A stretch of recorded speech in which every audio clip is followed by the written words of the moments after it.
ਵਾਹਿਗੁਰੂ ਜੀ ਕਾ ਖਾਲਸਾ, ਵਾਹਿਗੁਰੂ ਜੀ ਕੀ ਫਤਿਹ ਜੀ। ਸਾਰੇ ਵੀਰ ਭੈਣਾਂ ਨੂੰ ਸਵਾਗਤ ਹੈ ਜੀ ਤੁਹਾਡਾ ਆਨਲਾਈਨ ਗੁਰਮਤਿ ਕਲਾਸ ਵਿੱਚ। ਸਾਰੇ ਵੀਰ ਭੈਣਾਂ ਦਾ ਜਿਵੇਂ ਕਿ ਆਪ ਸਾਰਿਆਂ ਨੂੰ ਪਤਾ ਹੈ, ਅਸੀਂ ਮਾਰੂ ਕੀ ਵਾਰ ਦੀ ਵਿਚਾਰ ਸਾਂਝੀ ਕਰਕੇ ਜੀਵਨ ਜੁਗਤ ਸਿੱਖਣ ਦਾ ਯਤਨ ਕਰ ਰਹੇ ਹਾਂ। ਕੱਲ ਤੱਕ ਅਸੀਂ ਮਾਰੂ ਕੀ ਵਾਰ ਦੀਆਂ 2 ਪੌੜੀਆਂ ਦੀ ਵਿਚਾਰ ਸਾਂਝੀ ਕਰ ਚੁੱਕੇ ਹਾਂ। ਅੱਜ ਤੀਜੀ ਪੌੜੀ ਦੀ ਵਿਚਾਰ ਆਰੰਭ ਕਰਾਂਗੇ। ਇਸ ਪੌੜੀ ਦੇ ਨਾਲ ਪਹਿਲਾ ਸ਼ਲੋਕ ਸਾਹਿਬ ਸ੍ਰੀ ਗੁਰੂ ਨਾਨਕ ਪਾਤਸ਼ਾਹ ਜੀ ਦਾ ਉਚਾਰਨ ਕੀਤਾ ਹੋਇਆ ਹੈ। ਆਦਿ ਸ੍ਰੀ ਗੁਰੂ ਗ੍ਰੰਥ ਸਾਹਿਬ ਜੀ ਦੇ ਪਾਵਨ ਅੰਗ 1087 ਤੇ ਅੰਕਿਤ ਹੈ। ਸ਼ਲੋਕ ਮਹਿਲਾ ਪਹਿਲਾ। ਭੂਲੀ ਭੂਲੀ ਮੈਂ ਫਿਰੀ, ਪਾਧਰ ਕਹਿ ਨਾ ਕੋਏ, ਪੁੱਛੋਂ ਜਾਏ ਸਿਆਣਿਆ, ਦੁੱਖ ਕਾਟੈ ਮੇਰਾ ਕੋਏ। ਭੂਲੀ ਭੂਲੀ ਮੈਂ ਫਿਰੀ ਦਾ ਮਤਲਬ ਮੈਂ ਬਹੁਤ ਸਮਾਂ ਖੁੰਝੀ ਰਹੀ ਜੀਵਨ ਦੇ ਅਸਲ ਰਾਸਤੇ ਤੋਂ। ਪਾਧਰ ਦਾ ਮਤਲਬ ਰਾਸਤਾ, ਪੱਧਰਾ ਰਾਸਤਾ, ਸਿੱਧਾ ਰਾਸਤਾ ਜੋ ਪ੍ਰਭੂ ਮਿਲਾਪ ਦਾ ਹੈ, ਜੀਵਨ ਦੀ ਸਹੀ ਜੁਗਤ ਦਾ ਰਾਸਤਾ ਹੈ, ਜੋ ਜੀਵਨ ਦਾ ਸਹੀ ਵੇ ਆਫ ਲਾਈਫ ਹੈ। ਤਾਂ ਗੁਰੂ ਜੀ ਕਹਿੰਦੇ ਨੇ, ਬਥੇਰੇ ਚਿਰ ਤੋਂ ਖੁੰਝੀ ਹੋਈ ਮੈਂ ਭਟਕ ਰਹੀ ਹਾਂ, ਮੈਨੂੰ ਕੋਈ ਪੱਧਰਾ ਰਾਹ ਨਹੀਂ ਦੱਸਦਾ। ਪੱਧਰਾ ਰਾਹ ਨਹੀਂ ਦੱਸਦਾ। ਪੱਧਰਾ ਰਾਹ ਦਾ ਮਤਲਬ ਜੀਵਨ ਦੀ ਜੋ ਸਹੀ ਜੁਗਤ ਹੈ ਉਹਦੇ ਬਾਰੇ ਸਮਝ ਨਹੀਂ ਆ ਰਹੀ ਔਰ ਉਹਦੇ ਬਾਰੇ ਕੋਈ ਦੱਸ ਨਹੀਂ ਰਿਹਾ। ਮੈਂ ਭੁੱਲੀ ਹੋਈ ਹਾਂ, ਮੈਂ ਭਟਕੀ ਹੋਈ ਹਾਂ। ਮਤਲਬ ਕਿ ਜੋ ਆਮ ਮਨੁੱਖ ਹੈ ਜੀਵਨ ਦੇ ਸਹੀ ਰਾਸਤੇ ਤੋਂ ਖੁੰਝਿਆ ਰਹਿੰਦਾ ਹੈ। ਪੁੱਛੋਂ ਜਾਏ ਸਿਆਣਿਆ, ਦੁੱਖ ਕਾਟੈ ਮੇਰਾ ਕੋਏ। ਦੁੱਖ ਕਾਟੈ ਮੇਰਾ ਕੋਏ ਦਾ ਮਤਲਬ ਕੋਈ ਮੇਰਾ ਦੁੱਖ ਕੱਟ ਦੇਵੇ, ਮੇਰੇ ਦੁੱਖ ਨੂੰ ਦੂਰ ਕਰ ਦੇ। ਮੀਨਸ ਕਿ ਮੈਨੂੰ ਜੀਵਨ ਦਾ ਸਹੀ ਰਾਸਤਾ ਦੱਸੇ, ਜਿਸ ਰਾਹ ਤੇ ਚੱਲਿਆ ਜੀਵਨ ਦੇ ਅੰਦਰ ਦੁੱਖ ਨਹੀਂ ਆਉਂਦੇ ਔਰ ਮਨੁੱਖ ਆਤਮਿਕ ਖੁਸ਼ੀ, ਆਤਮਿਕ ਆਨੰਦ ਮਾਣਦਾ ਹੈ। ਪੁੱਛੋਂ ਦਾ ਮਤਲਬ ਮੈਂ ਪੁੱਛਾਂ। ਜਾਏ ਸਿਆਣਿਆ, ਕਿਸੇ ਸਿਆਣੇ ਦੇ ਕੋਲ ਜਾ ਕੇ। ਤਾਂ ਗੁਰੂ ਪਾਤਸ਼ਾਹ ਜੀ ਕਹਿੰਦੇ ਨੇ, ਜੋ ਸਚਿਆਰ ਪੁਰਸ਼ ਨੇ, ਮੈਂ ਉਹਨਾਂ ਤੋਂ ਜਾ ਕੇ ਪੁੱਛਦਾ ਹਾਂ ਕਿ ਕੋਈ ਮੇਰਾ ਦੁੱਖ ਕੱਟੇ, ਮੈਨੂੰ ਦੁੱਖਾਂ ਤੋਂ ਬਚਣ ਦਾ ਉਪਾਅ ਦੱਸੇ, ਪ੍ਰਭੂ ਮਿਲਾਪ ਦਾ, ਆਤਮਿਕ ਜੀਵਨ ਦਾ ਸਹੀ ਮਾਰਗ ਦਰਸਾਏ, ਜੀਵਨ ਦੀ ਸਹੀ ਜੁਗਤ ਸਮਝਾਏ। ਮੈਂ ਸਿਆਣਿਆਂ ਤੋਂ ਪੁੱਛਦਾ ਹਾਂ। ਤਾਂ ਫਿਰ ਇਹਦਾ ਹੱਲ ਕੀ ਨਿਕਲਦਾ ਹੈ? ਅੱਗੇ ਦੱਸ ਰਹੇ ਨੇ, ਸਤਿਗੁਰ ਸਾਚਾ ਮਨ ਵਸੈ, ਸਾਜਨ ਉਤ ਹੀ ਠਾਏ। ਸਤਿਗੁਰ ਸਾਚਾ ਦਾ ਮਤਲਬ ਸੱਚਾ ਗੁਰੂ, ਮਨ ਵਸੈ ਦਾ ਮਤਲਬ ਜੇ ਮਨ ਵਿੱਚ ਵਸ ਜਾਏ, ਗੁਰੂ ਮਨ ਵਿੱਚ ਵਸ ਜਾਏ, ਮਤਲਬ ਗੁਰੂ ਦਾ ਉਪਦੇਸ਼ ਮਨ ਵਿੱਚ ਵਸ ਜਾਏ, ਗੁਰੂ ਦਾ ਗਿਆਨ ਹਿਰਦੇ ਵਿੱਚ ਟਿਕ ਜਾਏ। ਸਾਜਨ ਦਾ ਮਤਲਬ ਪ੍ਰਭੂ, ਉਤ ਹੀ ਠਾਏ ਦਾ ਮਤਲਬ ਉਸੇ ਥਾਂ ਤੇ, ਉਤ ਹੀ ਦਾ ਮਤਲਬ ਉਸੇ ਹੀ ਥਾਂ ਤੇ, ਠਾਏ ਦਾ ਮਤਲਬ ਥਾਂ ਤੇ। ਤਾਂ ਉੱਤਰ ਇਸ ਦਾ ਇਹ ਮਿਲਿਆ ਕਿ ਜੇ ਸੱਚਾ ਗੁਰੂ ਮਨ ਵਿੱਚ ਆ ਵਸੇ ਤਾਂ ਸੱਜਣ ਪ੍ਰਭੂ ਵੀ ਉਸੇ ਥਾਂ ਤੇ ਦਿਸ ਪੈਂਦਾ ਹੈ। ਉਸੇ ਥਾਂ ਦਾ ਮਤਲਬ ਜੇ ਸਤਿਗੁਰੂ ਮਨ ਵਿੱਚ ਵਸੇ, ਹਿਰਦੇ ਵਿੱਚ, ਸੋਚ ਵਿੱਚ, ਤਾਂ ਫਿਰ ਰੱਬ ਵੀ ਅੰਦਰ ਹੀ ਦਿਸ ਪੈਂਦਾ ਹੈ। ਰੱਬ ਵੀ ਮਨ ਵਿੱਚ ਹੀ ਹੈ, ਰੱਬ ਬਾਹਰ ਨਹੀਂ ਹੈ। ਬਾਹਰ ਭਟਕਣ ਦੀ ਜ਼ਰੂਰਤ ਨਹੀਂ ਹੈ। ਜੇ ਗੁਰੂ ਦਾ ਗਿਆਨ ਮਨ ਵਿੱਚ ਵਸ ਜਾਏ ਤਾਂ ਫਿਰ ਜਿਹੜਾ ਰੱਬ ਹੈ ਉਹ ਵੀ ਮਨ ਦੇ ਵਿੱਚ ਅੰਦਰੋਂ ਹੀ ਸਾਨੂੰ ਆਪਣੇ ਅੰਦਰੋਂ ਹੀ ਦਿਸ ਪੈਂਦਾ ਹੈ, ਅੰਦਰੋਂ ਹੀ ਲੱਭ ਪੈਂਦਾ ਹੈ, ਅੰਦਰ ਹੀ ਬੰਦਾ ਵੇਖ ਲੈਂਦਾ ਹੈ। ਮਿਸਾਲ ਵਜੋਂ, ਜਦੋਂ ਗੁਰੂ ਦਾ ਗਿਆਨ ਸਾਡੀ ਸੋਚ ਅੰਦਰ ਟਿਕੇਗਾ, ਤੇ ਗੁਰੂ ਦਾ ਗਿਆਨ ਕੀ ਹੈ ਕਿ ਇੱਕ ਓੰਕਾਰ ਕੀ ਇੱਕ ਹੀ ਪਸਰਿਆ ਹੋਇਆ ਚਾਰ ਚੁਫੇਰੇ। ਗੁਰੂ ਦਾ ਗਿਆਨ ਹੈ ਮਨ ਤੂੰ ਜੋਤ ਸਰੂਪ ਹੈ, ਆਪਣਾ ਮੂਲ ਪਛਾਣ। ਗੁਰੂ ਜੀ ਕਹਿੰਦੇ ਨੇ, ਤੋਹੀ ਮੋਹੀ ਮੋਹੀ ਤੋਹੀ ਅੰਤਰ ਕੈਸਾ, ਕਨਿਕ ਕਟਿਕ ਜਲ ਤਰੰਗ ਜੈਸਾ। ਗੁਰੂ ਜੀ ਕਹਿੰਦੇ ਨੇ, ਸਭ ਮੈਂ ਜੋਤ ਜੋਤ ਹੈ ਸੋਏ, ਤੇ ਅੰਤਰ ਤੇਰੇ ਨਿਧਾਨ ਹੈ, ਬਾਹਰ ਵਸਤ ਨਾ ਭਾਲ। ਤਾਂ ਫਿਰ ਅੰਦਰ ਹੀ ਜਿਹੜੇ ਰੱਬੀ ਗੁਣ ਨੇ ਉਹ ਨਜ਼ਰੀ ਪੈ ਜਾਂਦੇ ਨੇ। ਨਾਨਕ ਮਨ ਤ੍ਰਿਪਤਾਸੀਐ, ਸਿਫਤੀ ਸਾਚੈ ਨਾਏ। ਤ੍ਰਿਪਤਾਸੀਏ ਦਾ ਮਤਲਬ ਰੱਜ ਜਾਂਦਾ ਹੈ। ਮਨ ਤ੍ਰਿਪਤਾਸੀਏ ਦਾ ਮਤਲਬ ਮਨ ਰੱਜ ਜਾਂਦਾ ਹੈ, ਮਨ ਦੀ ਭਟਕਣਾ ਮੁੱਕ ਜਾਂਦੀ ਹੈ। ਸਿਫਤੀ ਦਾ ਮਤਲਬ ਪ੍ਰਭੂ ਦੀ ਸਿਫਤ ਸਲਾਹ ਕਰਨ ਨਾਲ।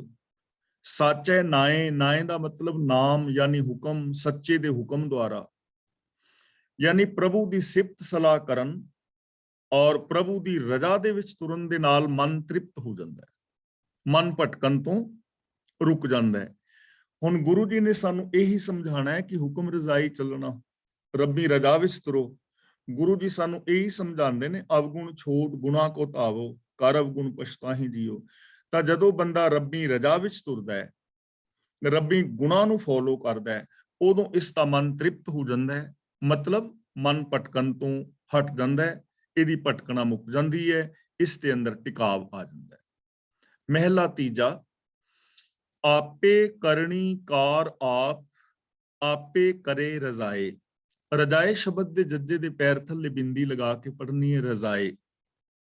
ਆਪੇ ਕਰਨੀ, ਕਰਨੀ ਦਾ ਮਤਲਬ ਕਰਨ ਯੋਗ, ਕਾਰ ਦਾ ਮਤਲਬ ਕੰਮ।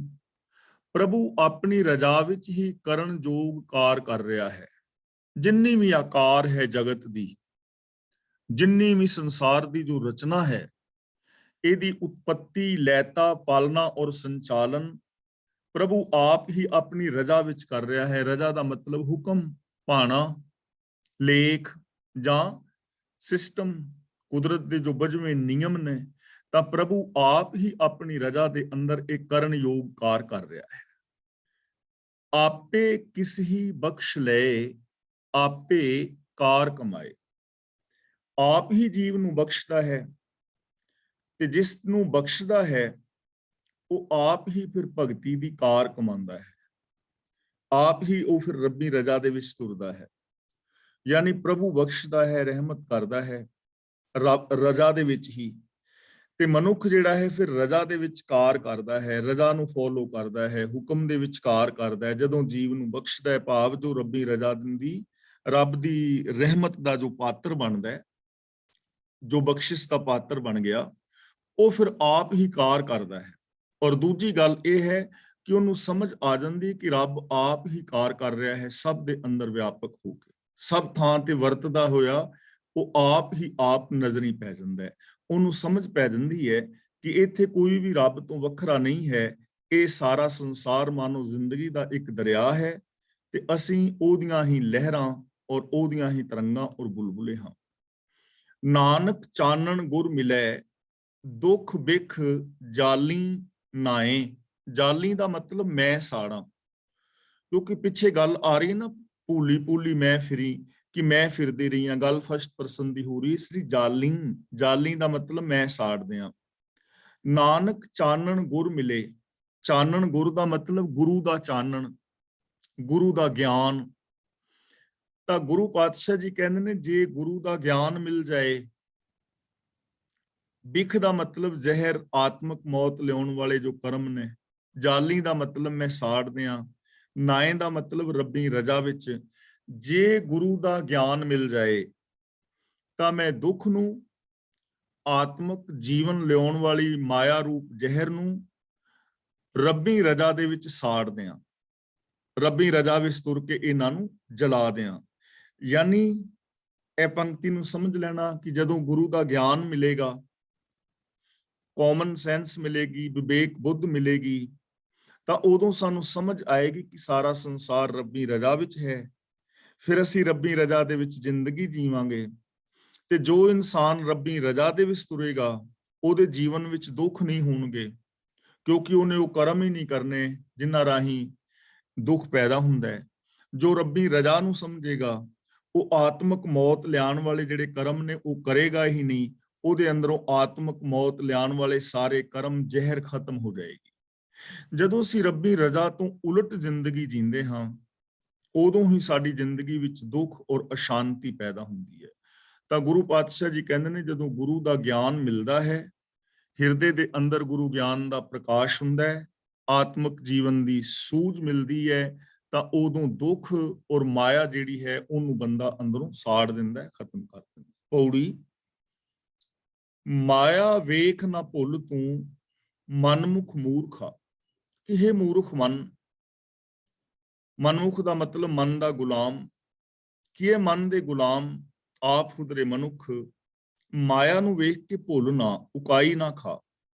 ਦੇਖੋ, ਮਾਇਆ ਦਾ ਮਤਲਬ ਇੱਕ ਤਾਂ ਸਾਡੀ ਸੋਚ ਹੈ, ਸਾਡੀ ਸੋਚ ਜਿਹੜੀ ਸਾਨੂੰ ਸਾਰਿਆਂ ਵਿੱਚ ਰੱਬ ਨਹੀਂ ਦਿਸਣ ਦਿੰਦੀ, ਰੱਬ ਵਰਗਾ ਵਿਹਾਰ ਨਹੀਂ ਕਰਨ ਦਿੰਦੀ।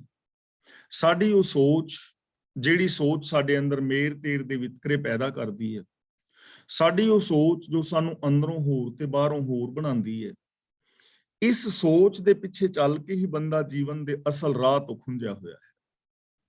ਜੇ ਬੰਦੇ ਦੇ ਅੰਦਰੋਂ ਇਹ ਸੋਚ ਖਤਮ ਹੋ ਜਾਏ, ਇਹਦੀ ਸੋਚ ਅੰਦਰ ਵਿਸ਼ਾਲਤਾ ਆ ਜਾਏ, ਤਾਂ ਫਿਰ ਐਸੀਆਂ ਭੁੱਲਾਂ ਇਹ ਕਦੇ ਵੀ ਨਹੀਂ ਕਰੇਗਾ, ਐਸੀਆਂ ਭੁੱਲਾਂ ਕਦੇ ਵੀ ਨਹੀਂ ਕਰੇਗਾ। ਦੂਜੀ ਗੱਲ ਜਿਹੜੀ ਇਹ ਸੋਚ ਹੈ ਬੰਦੇ ਦੀ, ਇਹ ਸੋਚ ਹੀ ਇਹਨੂੰ ਜੀਵਨ ਦੇ ਅਸਲ ਮਾਰਗ ਤੋਂ ਭੁਲਾ ਦਿੰਦੀ ਹੈ। ਇਹ ਸਮਝਦਾ ਹੈ ਕਿ ਸ਼ਾਇਦ ਈਰਖਾ, ਦਵੇਸ਼, ਵੈਰ, ਵਿਰੋਧ ਆਦਿ ਕਰਮ ਕਰਨ ਦੇ ਨਾਲ ਮੇਰੀ ਜ਼ਿੰਦਗੀ ਵਿੱਚ ਸੁਖ ਸ਼ਾਂਤੀ ਪੈਦਾ ਹੋ ਸਕਦੀ ਹੈ। ਬੰਦਾ ਇਹੀ ਸਮਝਦਾ ਨਾ, ਤਾਂ ਹੀ ਇਹ ਬੰਦਾ ਕੰਮ ਕਰ ਰਿਹਾ ਹੈ। ਤਾਂ ਗੁਰੂ ਜੀ ਕਹਿੰਦੇ ਨੇ, ਇਹ ਆਪ ਖੁਦਰੇ ਮਨੁੱਖ ਐਸ ਮਾਇਆ ਨੂੰ ਵੇਖ ਕੇ ਭੁੱਲਣਾ, ਜੀਵਨ ਦੇ ਅਸਲ ਰਾਹ ਤੋਂ ਖੁੰਝਣਾ। ਚੱਲਦਿਆਂ ਨਾਲ ਨਾ ਚੱਲਈ, ਸਭ ਝੂਠ ਦਰਬ ਲੱਖਾਂ। ਇਹ ਲੱਖਾ ਸ਼ਬਦ ਦੇ ਦੋ ਅਰਥ ਕੀਤੇ ਨੇ ਵਿਦਵਾਨ ਪੁਰਸ਼ਾਂ ਨੇ। ਇੱਕ ਤਾਂ ਅਰਥ ਕੀਤਾ ਹੈ ਲੱਖਾਂ, ਚਲਦਿਆਂ ਨਾਲ ਨਾ ਚੱਲਈ, ਕਿ ਜਦੋਂ ਸੰਸਾਰ ਨੂੰ ਬੰਦਾ ਛੱਡਦਾ ਹੈ ਤਾਂ ਇਹ ਜਿਹੜਾ ਦਰਬ ਧਨ ਦੌਲਤ ਹੈ ਸਾਰਾ ਝੂਠਾ ਹੈ। ਇਹ ਲੱਖਾਂ ਧਨ ਦੌਲਤ ਨਾਲ ਨਹੀਂ ਜਾਂਦਾ, ਕਿਸੇ ਦੇ ਵੀ ਨਾਲ ਨਹੀਂ ਜਾਂਦਾ। ਇੱਕ ਤੇ ਲੱਖਾਂ ਦਾ ਸ਼ਬਦ ਅਰਥ ਕੀਤਾ ਹੈ ਲੱਖਾਂ। ਭਾਈ ਸਾਹਿਬ ਸਿੰਘ ਜੀ ਇਸ ਦਾ ਅਰਥ ਕਰ ਰਹੇ ਨੇ ਲਖਾ। ਲਖਾ ਦਾ ਮਤਲਬ ਵੇਖ, ਲੱਖ ਦਾ ਮਤਲਬ ਵੇਖਣਾ ਵੀ ਹੁੰਦਾ ਹੈ, ਵੇਖ। ਭਾਈ ਸਾਹਿਬ ਸਿੰਘ ਇਸ ਦਾ ਅਰਥ ਕਰਦੇ ਨੇ ਕਿ ਇਥੋਂ ਤੁਰਨ ਵੇਲੇ ਕਿਸੇ ਦੇ ਨਾਲ ਨਹੀਂ ਤੁਰਦੀ, ਸੋ ਸਾਰੇ ਧਨ ਨੂੰ ਝੂਠ ਜਾਣ। ਜਾਣ ਦਾ ਮਤਲਬ ਵੇਖ ਸਮਝ, ਕਿ ਜਿਹੜਾ ਵੀ ਤੇਰਾ ਪ੍ਰੋਪਰਟੀ ਵਗੈਰਾ ਹੈ ਇਹ ਤੇਰੇ ਨਾਲ ਨਹੀਂ ਜਾਏਗੀ, ਇਹਨੂੰ ਮਿਥਿਆ ਜਾਣ। ਤਾਂ ਦੋਵਾਂ ਦੇ ਵਿੱਚੋਂ ਜਿਹੜਾ ਵੀ ਤੁਸੀਂ ਅਰਥ ਲੈ ਲਓ, ਗੱਲ ਤਾਂ ਭਾਵ ਅਰਥ ਦੀ ਹੈ ਕਿ ਚੱਲਦਿਆਂ ਦੇ ਨਾਲ ਕਦੇ ਵੀ ਕੋਈ ਚੀਜ਼ ਇਸ ਸੰਸਾਰ ਤੋਂ ਨਾਲ ਨਹੀਂ ਗਈ। ਬੰਦਾ ਮਰਦਾ ਹੈ ਤੇ ਉਸ ਪ੍ਰੋਪਰਟੀ ਦਾ ਮਾਲਕ ਕੋਈ ਹੋਰ ਬਣ ਜਾਂਦਾ ਹੈ। ਇਹ ਇੱਕ ਅਟਲ ਸੱਚਾਈ ਹੈ। ਲੇਕਿਨ 2 ਨੰਬਰ ਦੇ ਧੰਦੇ ਕਰਕੇ, ਬੇਈਮਾਨੀਆਂ, ਠੱਗੀਆਂ ਕਰਕੇ ਜਦੋਂ ਕੋਈ ਬੰਦਾ ਧਨ ਜੋੜਦਾ ਤਾਂ ਉਦੋਂ ਬੰਦੇ ਦਾ ਆਤਮਿਕ ਜੀਵਨ ਖਤਮ ਹੋ ਜਾਂਦਾ ਹੈ, ਉਸ ਦੇ ਅੰਦਰੋਂ ਆਤਮਿਕ ਮੌਤ ਹੋ ਜਾਂਦੀ ਹੈ। ਤੇ ਇਹ ਜਿਹੜਾ ਝੂਠ ਦਾ ਧਨ ਹੈ ਨਾ, ਝੂਠ ਦਾ ਧਨ ਮਤਲਬ ਝੂਠ ਆਦਿਕ ਜੋ ਵਿਕਾਰ ਆਦਿਕ ਸਾਡੇ ਅੰਦਰ ਪ੍ਰੋਪਰਟੀ ਨੇ, ਇਹ ਆਤਮਿਕ ਜੀਵਨ ਦੇ ਵਿੱਚ ਸਾਥ ਨਹੀਂ ਦਿੰਦੇ। ਇਹ ਆਤਮਿਕ ਜੀਵਨ ਤੱਕ ਸਾਡੇ ਨਾਲ ਨਹੀਂ ਚੱਲਦੇ, ਆਤਮਿਕ ਜੀਵਨ ਦੇ ਇਹ ਸਾਥੀ ਨਹੀਂ ਹਨ। ਇਹਨਾਂ ਕਰਕੇ ਆਤਮਿਕ ਮੌਤ ਹੋ ਜਾਂਦੀ ਹੈ। ਤਾਂ ਗੁਰੂ ਪਾਤਸ਼ਾਹ ਜੀ ਸਾਨੂੰ ਸਮਝਾਉਣਾ ਚਾਹੁੰਦੇ ਨੇ ਕਿ ਧਨ ਦੌਲਤ ਜਾਂ ਪ੍ਰੋਪਰਟੀ ਕਰਕੇ ਸੱਚ ਨੂੰ, ਸੰਤੋਖ ਨੂੰ, ਰੱਬੀ ਗੁਣਾਂ ਨੂੰ ਔਰ ਇਨਸਾਨੀਅਤ ਨੂੰ ਆਪਣੀ ਜ਼ਿੰਦਗੀ ਦੇ ਵਿੱਚੋਂ ਨਾ ਗਵਾ ਬੈਣਾ। ਅਗਿਆਨੀ ਅੰਧ ਨਾ ਬੂਝਈ, ਸਿਰ ਉੱਪਰ ਜਮ ਖੜਗ ਕਲੱਖਾ। ਕਲੱਖਾ ਦਾ ਮਤਲਬ ਕਾਲ ਦਾ, ਮੌਤ ਦਾ। ਅਗਿਆਨੀ ਦਾ ਮਤਲਬ ਗਿਆਨਹੀਨ, ਅੰਨਾ। ਨਾ ਬੁੱਝਈ ਦਾ ਮਤਲਬ ਸਮਝਦਾ ਨਹੀਂ। ਜਮ ਦਾ ਮਤਲਬ ਆਤਮਿਕ ਮੌਤ। ਖੜਗ ਦਾ ਮਤਲਬ ਤਲਵਾਰ ਤੇ ਕਲੱਖਾ ਦਾ ਮਤਲਬ ਮੌਤ। ਤਾਂ ਗੁਰੂ ਜੀ ਕਹਿੰਦੇ ਨੇ ਇਸ ਮਾਇਆ ਨੂੰ ਵੇਖ ਕੇ ਅਗਿਆਨੀ ਮੂਰਖ ਸਮਝਦਾ ਨਹੀਂ। ਅਗਿਆਨੀ ਅੰਧ ਨਾ ਬੂਝਈ, ਇਹ ਸਾਰੇ ਵਰਤਾਰੇ ਨੂੰ ਵੇਖ ਕੇ ਬੰਦਾ ਸਮਝਦਾ ਨਹੀਂ। ਕੀ ਨਹੀਂ ਸਮਝਦਾ? ਸਿਰ ਉੱਪਰ ਜਮ ਖੜਗ ਕਲੱਖਾ, ਕਿ ਸਿਰ ਉੱਤੇ ਜਮ ਦੀ ਮੌਤ ਦੀ ਤਲਵਾਰ ਲਟਕ ਰਹੀ ਹੈ। ਇਸ ਚੀਜ਼ ਨੂੰ ਨਹੀਂ ਸਮਝਦਾ ਕਿ ਜੇ ਮੈਂ ਇਹ ਅਗਿਆਨਤਾ ਵਾਲੇ ਕਰਮ ਕਰਾਂਗਾ, ਜੇ ਮੈਂ ਹੇਰਾ ਫੇਰੀਆਂ, ਚੋਰ ਬਜ਼ਾਰੀਆਂ, 2 ਨੰਬਰ ਦੇ ਧੰਦੇ ਕਰਾਂਗਾ, ਤਾਂ ਮੇਰੀ ਆਤਮਿਕ ਮੌਤ ਹੋ ਜਾਏਗੀ। ਇਹਨਾਂ ਕੰਮਾਂ ਕਰਕੇ ਮੇਰੇ ਸਿਰ ਉੱਤੇ ਆਤਮਿਕ ਮੌਤ ਦੀ ਤਲਵਾਰ ਲਟਕ ਰਹੀ ਹੈ। ਜਿਵੇਂ ਅਸੀਂ ਕਹਿੰਦੇ ਆ ਨਾ ਵੀ ਕਿਸੇ ਦੇ ਉੱਤੇ ਇੱਕ ਧਾਗੇ ਦੇ ਨਾਲ ਤਲਵਾਰ ਬੰਨ ਕੇ ਲਟਕਾਈ ਗਈ ਹੈ ਤੇ ਕਦੇ ਵੀ ਉਹ ਧਾਗਾ ਟੁੱਟ ਕੇ ਤਲਵਾਰ ਸਿੱਧੀ ਪੇਟ ਵਿੱਚ ਆ ਵੱਜੇਗੀ, ਮੌਤ ਹੋਏਗੀ ਨਾ ਬੰਦੇ ਦੀ। ਇਸੇ ਤਰ੍ਹਾਂ ਜਦੋਂ ਵੀ ਬੰਦਾ ਕੋਈ ਮਾੜਾ ਕਰਮ ਕਰਦਾ ਹੈ, ਪਾਪ, ਵਿਕਾਰ, ਅਪਰਾਧ, ਬੇਗਾਨੇ ਹੱਕ ਖਾਣੇ ਜਾਂ ਜੋ ਵੀ, ਤਾਂ ਉਦੋਂ ਬੰਦੇ ਦੀ ਆਤਮਿਕ ਮੌਤ ਨਿਸ਼ਚਿਤ ਹੈ। ਅੰਦਰੋਂ ਇਨਸਾਨੀਅਤ ਮਰਨ ਤੋਂ ਬਿਨਾਂ ਬੰਦਾ ਕੋਈ ਮਾੜਾ ਕੰਮ ਕਰ ਨਹੀਂ ਸਕਦਾ। ਤੇ ਗੁਰੂ ਜੀ ਕਹਿੰਦੇ ਨੇ ਜਿਹੜਾ ਅਗਿਆਨੀ ਬੰਦਾ ਹੈ ਉਹ ਇਸ ਚੀਜ਼ ਨੂੰ ਸਮਝ ਨਹੀਂ ਰਿਹਾ। ਅਗਿਆਨੀ ਅੰਧ ਨਾ ਬੁੱਝਈ, ਅਗਿਆਨੀ ਅੰਧ ਨਾ ਬੂਝਈ, ਸਿਰ ਉੱਪਰ ਜਮ ਖੜਗ ਕਲੱਖਾ। ਮਾਇਆ ਨੂੰ ਵੇਖ ਕੇ ਮੂਰਖ ਅੰਨਾ ਮਨੁੱਖ ਨਹੀਂ ਸਮਝਦਾ ਕਿ ਸਿਰ ਉੱਤੇ ਜਮ ਦੀ ਮੌਤ ਦੀ ਤਲਵਾਰ ਵੀ ਹੈ। ਭਾਵ ਕਿ ਇੱਕ ਤੇ ਇਸ ਸੰਸਾਰ ਨਾਲ ਉਹ ਸੰਬੰਧ ਵੀ ਟੁੱਟਣਾ ਹੈ ਤੇ ਨਾਲ ਆਤਮਿਕ ਮੌਤ ਵੀ ਹੋ ਜਾਣੀ। ਹੁਣ ਇਸ ਚੀਜ਼ ਤੋਂ ਬਚਿਆ ਕਿਵੇਂ ਜਾਏ? ਸੰਸਾਰ ਵਿੱਚ ਰਹਿੰਦੇ ਆ, ਜ਼ਿੰਦਗੀ ਜੀਂਦੇ ਆ, ਆਤਮਕ ਮੌਤ ਤੋਂ ਕਿਵੇਂ ਬਚਿਆ ਜਾਏ? ਕੌਣ ਬਚਿਆ ਹੈ? ਗੁਰ ਪ੍ਰਸਾਦੀ ਉਭਰੇ ਜਿਨ ਹਰ ਰਸ ਚੱਖਾ। ਗੁਰ ਪ੍ਰਸਾਦੀ ਦਾ ਮਤਲਬ ਗੁਰੂ ਦੀ ਕਿਰਪਾ ਨਾਲ, ਜਿਨ ਦਾ ਮਤਲਬ ਜਿਨ੍ਹਾਂ ਨੇ। ਜੇ ਇੱਥੇ ਜਿਨ ਦੇ ਨੰਨੇ ਨਾਲ ਸਿਹਾਰੀ ਹੁੰਦੀ ਤਾਂ ਉਸ ਦਾ ਮਤਲਬ ਹੋਣਾ ਸੀ ਜਿਸ ਨੇ, ਪਰ ਇੱਥੇ ਜਿਨ ਬਹੁਵਚਨੀ ਹੈ, ਜਿਨ੍ਹਾਂ ਨੇ। ਗੁਰੂ ਦੀ ਰਹਿਮਤ ਦੇ ਨਾਲ ਉਹ ਇਨਸਾਨ ਬਚੇ ਨੇ ਜਿਨ੍ਹਾਂ ਨੇ ਹਰੀ ਦਾ ਰਸ ਚੱਖਿਆ ਹੈ। ਹੁਣ ਹਰੀ ਦਾ ਰਸ ਚੱਖਣ ਦਾ ਮਤਲਬ ਹਰੀ ਦੇ ਗੁਣਾਂ ਦਾ ਰਸ ਚੱਖਿਆ। ਤੇ ਹਰੀ ਦੇ ਗੁਣਾਂ ਦਾ ਰਸ ਚੱਖਣਾ ਕੀ ਹੈ? ਗੁਣਾਂ ਦੀ ਸਿਰਫ ਗੱਲ ਕਰਨੀ ਨਹੀਂ, ਗੁਣਾਂ ਨੂੰ ਅਮਲ ਵਿੱਚ ਲਿਆਉਣਾ। ਹੁਣ ਜਿਹੜਾ ਬੰਦਾ ਸੱਚ ਬੋਲੇਗਾ, ਸੱਚਾ ਬਿਹੇਵੀਅਰ ਇਮਾਨਦਾਰੀ ਵਾਲਾ ਕਰੇਗਾ, ਸੱਚੀ ਸੁੱਚੀ ਜ਼ਿੰਦਗੀ ਦੇ ਵਿੱਚੋਂ ਜਿਹੜਾ ਸੁੱਖ ਮਿਲੇਗਾ, ਉਹਨੂੰ ਉਹ ਬੰਦਾ ਹੀ ਮਾਣ ਸਕੇਗਾ ਜਿਹੜਾ ਸੱਚੀ ਜ਼ਿੰਦਗੀ ਜੀਵੇਗਾ, ਦੂਜਾ ਨਹੀਂ। ਜੇ ਦੋ ਇਨਸਾਨ ਪਿਆਰ ਭਰੀ ਜ਼ਿੰਦਗੀ ਜੀ ਰਹੇ ਨੇ, ਪਿਆਰ ਵਾਲੀ ਜ਼ਿੰਦਗੀ ਜੀਣ ਦੇ ਨਾਲ ਕੈਸਾ ਸੁੱਖ ਮਿਲਦਾ ਹੈ, ਉਹ ਤਾਂ ਉਹ ਹੀ ਮਾਣਨਗੇ ਜਿਹੜੇ ਪਿਆਰ ਕਰ ਰਹੇ ਨੇ, ਪਿਆਰ ਨਾਲ ਜੀ ਰਹੇ ਨੇ, ਇਮਾਨਦਾਰੀ ਨਾਲ, ਦੂਜੇ ਨਹੀਂ ਨਾ। ਤਾਂ ਇਹਦਾ ਮਤਲਬ ਕਿ ਗੁਰੂ ਦੀ ਰਹਿਮਤ ਦੇ ਨਾਲ ਜਿਨ੍ਹਾਂ ਨੇ ਰੱਬੀ ਗੁਣਾਂ ਨੂੰ ਇੰਪਲੀਮੈਂਟ ਕੀਤਾ, ਉਹ ਲੋਕ ਜਿਹੜੇ ਨੇ ਇਸ ਵਿਕਾਰਾਂ ਤੋਂ, ਪਾਪਾਂ ਤੋਂ, ਅਪਰਾਧਾਂ ਤੋਂ, ਆਤਮਕ ਮੌਤ ਤੋਂ ਬਚ ਗਏ। ਆਪ ਕਰਾਏ ਕਰੇ ਆਪ, ਆਪੇ ਹਰ ਰੱਖਾ। ਤੇ ਗੁਰੂ ਦੀ ਕਿਰਪਾ ਦੇ ਨਾਲ ਉਹਨਾਂ ਨੂੰ ਇਸ ਚੀਜ਼ ਦੀ ਸਮਝ ਆ ਗਈ ਕਿ ਪ੍ਰਭੂ ਆਪ ਹੀ ਕਰਨ ਵਾਲਾ ਹੈ ਤੇ ਆਪ ਹੀ ਕਰਾਉਣ ਵਾਲਾ ਹੈ। ਯਾਨੀ ਇਹ ਸ੍ਰਿਸ਼ਟੀ ਨੂੰ, ਕਾਇਨਾਤ ਨੂੰ ਪੈਦਾ ਵੀ ਉਸਨੇ ਕੀਤਾ ਹੈ ਤੇ ਇਹ ਚੱਲ ਵੀ ਉਹਦੀ ਰਜ਼ਾ ਦੇ ਵਿੱਚ ਰਹੀ ਹੈ ਤੇ ਬੰਦਾ ਬਚਦਾ ਵੀ ਉਹਦੀ ਰਜ਼ਾ ਵਿੱਚ ਹੀ ਹੈ। ਕਰਦਾ ਵੀ ਇਹ, ਕਰਾਂਦਾ ਵੀ ਇਹ, ਰਾਖਾ ਵੀ ਆਪ ਹੈ, ਕਿਉਂਕਿ ਸਾਰਾ ਕੁਝ ਰਜ਼ਾ ਵਿੱਚ ਹੋ ਰਿਹਾ ਹੈ ਨਾ। ਰਜ਼ਾ ਵਿੱਚ ਪੈਦਾ ਹੋਇਆ ਹੈ, ਰਜ਼ਾ ਵਿੱਚ ਸੰਚਾਲਨ ਹੋ ਰਿਹਾ ਹੈ, ਰਜ਼ਾ ਵਿੱਚ ਸਮਾਪਤੀ ਹੈ, ਰਜ਼ਾ ਵਿੱਚ ਪਾਲਣਾ ਹੈ।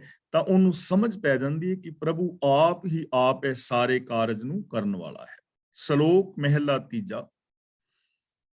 ਜਿੰਨਾ ਗੁਰ ਨਹੀਂ ਭੇਟਿਆ, ਭੈ ਕੀ ਨਾਹੀ ਬਿੰਦ। ਇੱਥੇ ਭੇਟਿਆ ਦਾ ਮਤਲਬ ਹੈ ਮਿਲਿਆ। ਕਈਆਂ ਨੇ ਅਰਥ ਕੀਤਾ ਹੈ ਕਿ ਭੇਟਾ ਦਿੱਤੀ, ਪਰ ਭੇਟਾ ਨਹੀਂ ਮਿਲਿਆ। ਭੈ ਕੀ ਦਾ ਮਤਲਬ ਡਰ ਦੀ, ਨਾ ਹੀ ਬਿੰਦ ਦਾ ਮਤਲਬ ਕਿ ਰਤਾ ਮਾਤਰ ਵੀ, ਕਿਣਕਾ ਵੀ। ਤਾਂ ਗੁਰੂ ਜੀ ਕਹਿੰਦੇ ਨੇ ਜਿਨ੍ਹਾਂ ਨੂੰ ਗੁਰੂ ਨਹੀਂ ਮਿਲਿਆ, ਭਾਵ ਜੋ ਗੁਰੂ ਦੀ ਸ਼ਰਨ ਵਿੱਚ ਨਹੀਂ ਗਏ, ਭੈ ਕੀ ਨਾ ਹੀ ਬਿੰਦ, ਔਰ ਜਿਨ੍ਹਾਂ ਦੇ ਅੰਦਰ ਰੰਚਕ ਮਾਤਰ ਵੀ ਰੱਬ ਦਾ ਡਰ ਨਹੀਂ ਹੈ, ਗੁਰੂ ਦਾ ਅਦਬ ਨਹੀਂ, ਪ੍ਰਭੂ ਦਾ ਡਰ ਨਹੀਂ, ਗੁਰੂ ਦਾ ਮਿਲਾਪ ਨਹੀਂ, ਜੋ ਗੁਰੂ ਦੀ ਸ਼ਰਨ ਵਿੱਚ ਨਹੀਂ ਗਏ, ਔਰ ਜਿਨ੍ਹਾਂ ਦੇ ਮਨ ਦੇ ਅੰਦਰ ਰੱਬ ਦਾ ਰੰਚਕ ਮਾਤਰ ਵੀ ਡਰ ਨਹੀਂ ਹੈ, ਉਹਨਾਂ ਦੇ ਜੀਵਨ ਦਾ ਰਿਜ਼ਲਟ ਕੀ ਨਿਕਲਦਾ ਹੈ? ਆਵਣ ਜਾਵਣ ਦੁੱਖ ਘਣਾ, ਕਦੇ ਨਾ ਚੂਕੈ ਚਿੰਦ। ਆਵਣ ਜਾਵਣ ਦਾ ਮਤਲਬ ਭਟਕਣਾ। ਉਹਨਾਂ ਦੇ ਜੀਵਨ ਦੇ ਵਿੱਚ ਭਟਕਣਾ ਬਣੀ ਰਹਿੰਦੀ ਹੈ, ਭਟਕਾਵ ਬਣਿਆ ਰਹਿੰਦਾ ਹੈ। ਦੁੱਖ ਘਣਾ ਦਾ ਮਤਲਬ ਬਹੁਤ ਜ਼ਿਆਦਾ ਉਹਨਾਂ ਦੇ ਜੀਵਨ ਵਿੱਚ ਹਮੇਸ਼ਾ ਦੁੱਖ ਰਹਿੰਦਾ ਹੈ। ਕਦੇ ਨਾ ਚੂਕੈ ਚਿੰਦ, ਚਿੰਦ ਦਾ ਮਤਲਬ ਚਿੰਤਾ, ਔਰ ਉਹਨਾਂ ਦੀ ਕਦੇ ਚਿੰਤਾ ਨਹੀਂ ਮੁੱਕਦੀ। ਉਹਨਾਂ ਦੇ ਜੀਵਨ ਵਿੱਚ ਭਟਕਣਾ ਬਣੀ ਰਹਿੰਦੀ ਹੈ, ਉਹਨਾਂ ਦੇ ਜੀਵਨ ਵਿੱਚ ਦੁੱਖ ਬਣਿਆ ਰਹਿੰਦਾ ਹੈ, ਔਰ ਉਹਨਾਂ ਦੀ ਚਿੰਤਾ ਕਦੇ ਵੀ ਨਹੀਂ ਮੁੱਕਦੀ। ਜਿਹੜੇ ਗੁਰੂ ਨੂੰ ਨਹੀਂ ਮਿਲੇ ਔਰ ਜਿਨ੍ਹਾਂ ਦੇ ਅੰਦਰ ਰੱਬ ਦਾ ਡਰ ਨਹੀਂ ਹੈ। ਹੁਣ ਇਹ ਚੀਜ਼ ਸਮਝਣ ਵਾਲੀ ਹੈ, ਕਿਉਂਕਿ ਗੁਰੂ ਤੋਂ ਸਾਨੂੰ ਗਿਆਨ ਦੀ ਦਾਤ ਮਿਲਣੀ ਹੈ, ਤੇ ਜਿਹੜਾ ਬੰਦਾ ਗਿਆਨ ਦੀ ਸਹੀ ਵਰਤੋਂ ਨਹੀਂ ਕਰੇਗਾ, ਉਸ ਬੰਦੇ ਦੇ ਜੀਵਨ ਦੇ ਵਿੱਚ ਦੁੱਖ ਆਣਗੇ ਹੀ ਆਣਗੇ। ਔਰ ਜਿਸ ਬੰਦੇ ਦੇ ਜੀਵਨ ਦੇ ਅੰਦਰ ਰੱਬ ਦਾ ਡਰ ਭੈ ਨਹੀਂ, ਉਹ ਬੰਦਾ ਗਲਤ ਕਰਮ ਕਰੇਗਾ ਹੀ ਕਰੇਗਾ। ਜੇ ਸਾਡੇ ਅੰਦਰ ਡਰ ਪੈ ਹੋਏ ਨਾ ਬੰਦੇ ਦੇ ਅੰਦਰ ਰੱਬ ਦਾ, ਤਾਂ ਜਿਸ ਦੀ ਜ਼ਿੰਦਗੀ ਅੰਦਰ ਰੱਬੀ ਡਰ ਪੈ ਹੋਏਗਾ, ਨਾ ਤਾਂ ਉਹ ਝੂਠ ਬੋਲੇਗਾ, ਨਾ ਉਹ ਜਾਤੀਵਾਦ ਨੂੰ ਮੰਨੇਗਾ, ਨਾ ਹੀ ਉਹ ਸ਼ਰਾਬਾਂ ਔਰ ਨਸ਼ੇ ਆਦਿਕ ਵਰਤੇਗਾ, ਨਾ ਹੀ ਉਹ ਹੀਰਾਫੇਰੀ ਕਰੇਗਾ, ਚੋਰ ਬਜ਼ਾਰੀ 2 ਨੰਬਰ ਦੇ ਧੰਦੇ ਉਹ ਨਹੀਂ ਕਰੇਗਾ। ਜਿਨ੍ਹਾਂ ਦੇ ਅੰਦਰ ਰੱਬੀ ਡਰ ਨਹੀਂ ਹੈ, ਉਹ ਇਹ ਕਰਮ ਕਰਨਗੇ। ਤੇ ਜਿਹੜੇ ਬੰਦੇ ਮਾੜੇ ਕਰਮ ਕਰਨਗੇ, ਚਾਹੇ ਉਹ ਨਸ਼ੇ ਵਰਤ ਰਹੇ ਨੇ, ਜਾਂ ਉਹ ਆਚਰਨ ਤੋਂ ਹੀਣੇ ਨੇ, ਜਾਂ ਰਿਸ਼ਵਤਖੋਰੀ ਹੈ, ਜਾਂ ਬੇਈਮਾਨੀ, ਠੱਗੀਆਂ ਠੋਰੀਆਂ ਨੇ, ਉਹਨਾਂ ਦੇ ਜੀਵਨ ਵਿੱਚ ਦੁੱਖ ਵੀ ਬਣਿਆ ਰਹਿਣਾ ਹੈ। ਔਰ ਚਿੰਤਾ ਵੀ ਬਣੀ ਰਹੇਗੀ, ਉਹਨਾਂ ਦੇ ਜੀਵਨ ਵਿੱਚ ਭਟਕਣਾ ਵੀ ਬਣੀ ਰਹੇਗੀ, ਉਹਨਾਂ ਦੇ ਅੰਦਰ ਟਿਕਾਵ ਨਹੀਂ ਆਏਗਾ। ਤਾਂ ਗੁਰੂ ਪਾਤਸ਼ਾਹ ਜੀ ਕਹਿ ਰਹੇ ਨੇ ਉਹਨਾਂ ਦੇ ਜੀਵਨ ਵਿੱਚ ਭਟਕਣਾ, ਦੁੱਖ ਔਰ ਚਿੰਤਾ ਕਦੇ ਨਹੀਂ ਮੁੱਕਦੀ, ਜੋ ਗੁਰੂ ਦੇ ਦੱਸੇ ਰਾਹਾਂ ਤੇ ਨਹੀਂ ਚੱਲਦੇ ਔਰ ਜਿਨ੍ਹਾਂ ਦੇ ਅੰਦਰ ਰੱਬੀ ਡਰ ਨਹੀਂ ਹੈ। ਉਹਨਾਂ ਦੀ ਜ਼ਿੰਦਗੀ ਕਿਵੇਂ ਬੀਤਦੀ ਹੈ? ਕਾਪੜ ਜਿਵੇਂ ਪਛੋੜੀਏ, ਕਾਪੜ ਜਿਵੇਂ ਪਛੋੜੀਏ, ਘੜੀ ਮੁਹਤ ਘੜਿਆਲ। ਪਛੋੜੀਏ ਦਾ ਮਤਲਬ ਪਟਕੇ ਜਾਂਦੇ ਨੇ। ਪਹਿਲਾਂ ਧੋਬੀ ਕੱਪੜੇ ਧੋਂਦੇ ਸਨ ਤੇ ਨਹਿਰ ਦੇ ਵਿੱਚ ਉਹਨਾਂ ਵੜ ਜਾਣਾ ਤੇ ਕੱਪੜਿਆਂ ਨੂੰ ਗਰਮ ਪਾਣੀ ਲਾਗ ਦੇ ਵਿੱਚ ਉਬਾਲ ਕੇ ਤੇ ਨਹਿਰ ਵਿੱਚ ਡੁਬੋ ਕੇ ਤੇ ਏਦਾਂ ਪਟਕ ਪਟਕ ਕੇ ਕੱਪੜਿਆਂ ਨੂੰ ਥੱਲੇ ਮਾਰਦੇ ਸੀ ਪਟਕੇ ਤੇ। ਘਰਾਂ ਵਿੱਚ ਜਿਹੜੀਆਂ ਬੀਬੀਆਂ ਕੱਪੜੇ ਧੋਂਦੀਆਂ ਸੀ, ਥਾਪੀਆਂ ਰੱਖੀਆਂ ਹੁੰਦੀਆਂ ਸੀ ਕੱਪੜੇ ਧੋਣ ਲਈ, ਡੰਡੇ ਤੇ ਖੇਸ ਚਾਦਰਾਂ ਨੂੰ ਕੁੱਟ-ਕੁੱਟ ਕੇ ਧੋਂਦੀਆਂ ਸੀ। ਹੁਣ ਅੱਜ ਕੱਲ ਮਸ਼ੀਨਾਂ ਆ ਗਈਆਂ ਤੇ ਜੇ ਅਸੀਂ ਵਾਸ਼ਿੰਗ ਮਸ਼ੀਨ ਨੂੰ ਵੀ ਲਵੀਏ ਤੇ ਮਸ਼ੀਨ ਦੇ ਅੰਦਰ ਕੱਪੜੇ ਘੁੰਮ ਰਹੇ ਨੇ ਨਾ, ਪਟਕੇ ਜਾ ਰਹੇ ਨੇ। ਇੱਥੇ ਪਛੋੜੀਏ ਦਾ ਮਤਲਬ ਜਿਵੇਂ ਧੋਬੀ ਕੱਪੜਿਆਂ ਨੂੰ ਪਟਕਦਾ ਹੈ ਪਟੜੇ ਤੇ।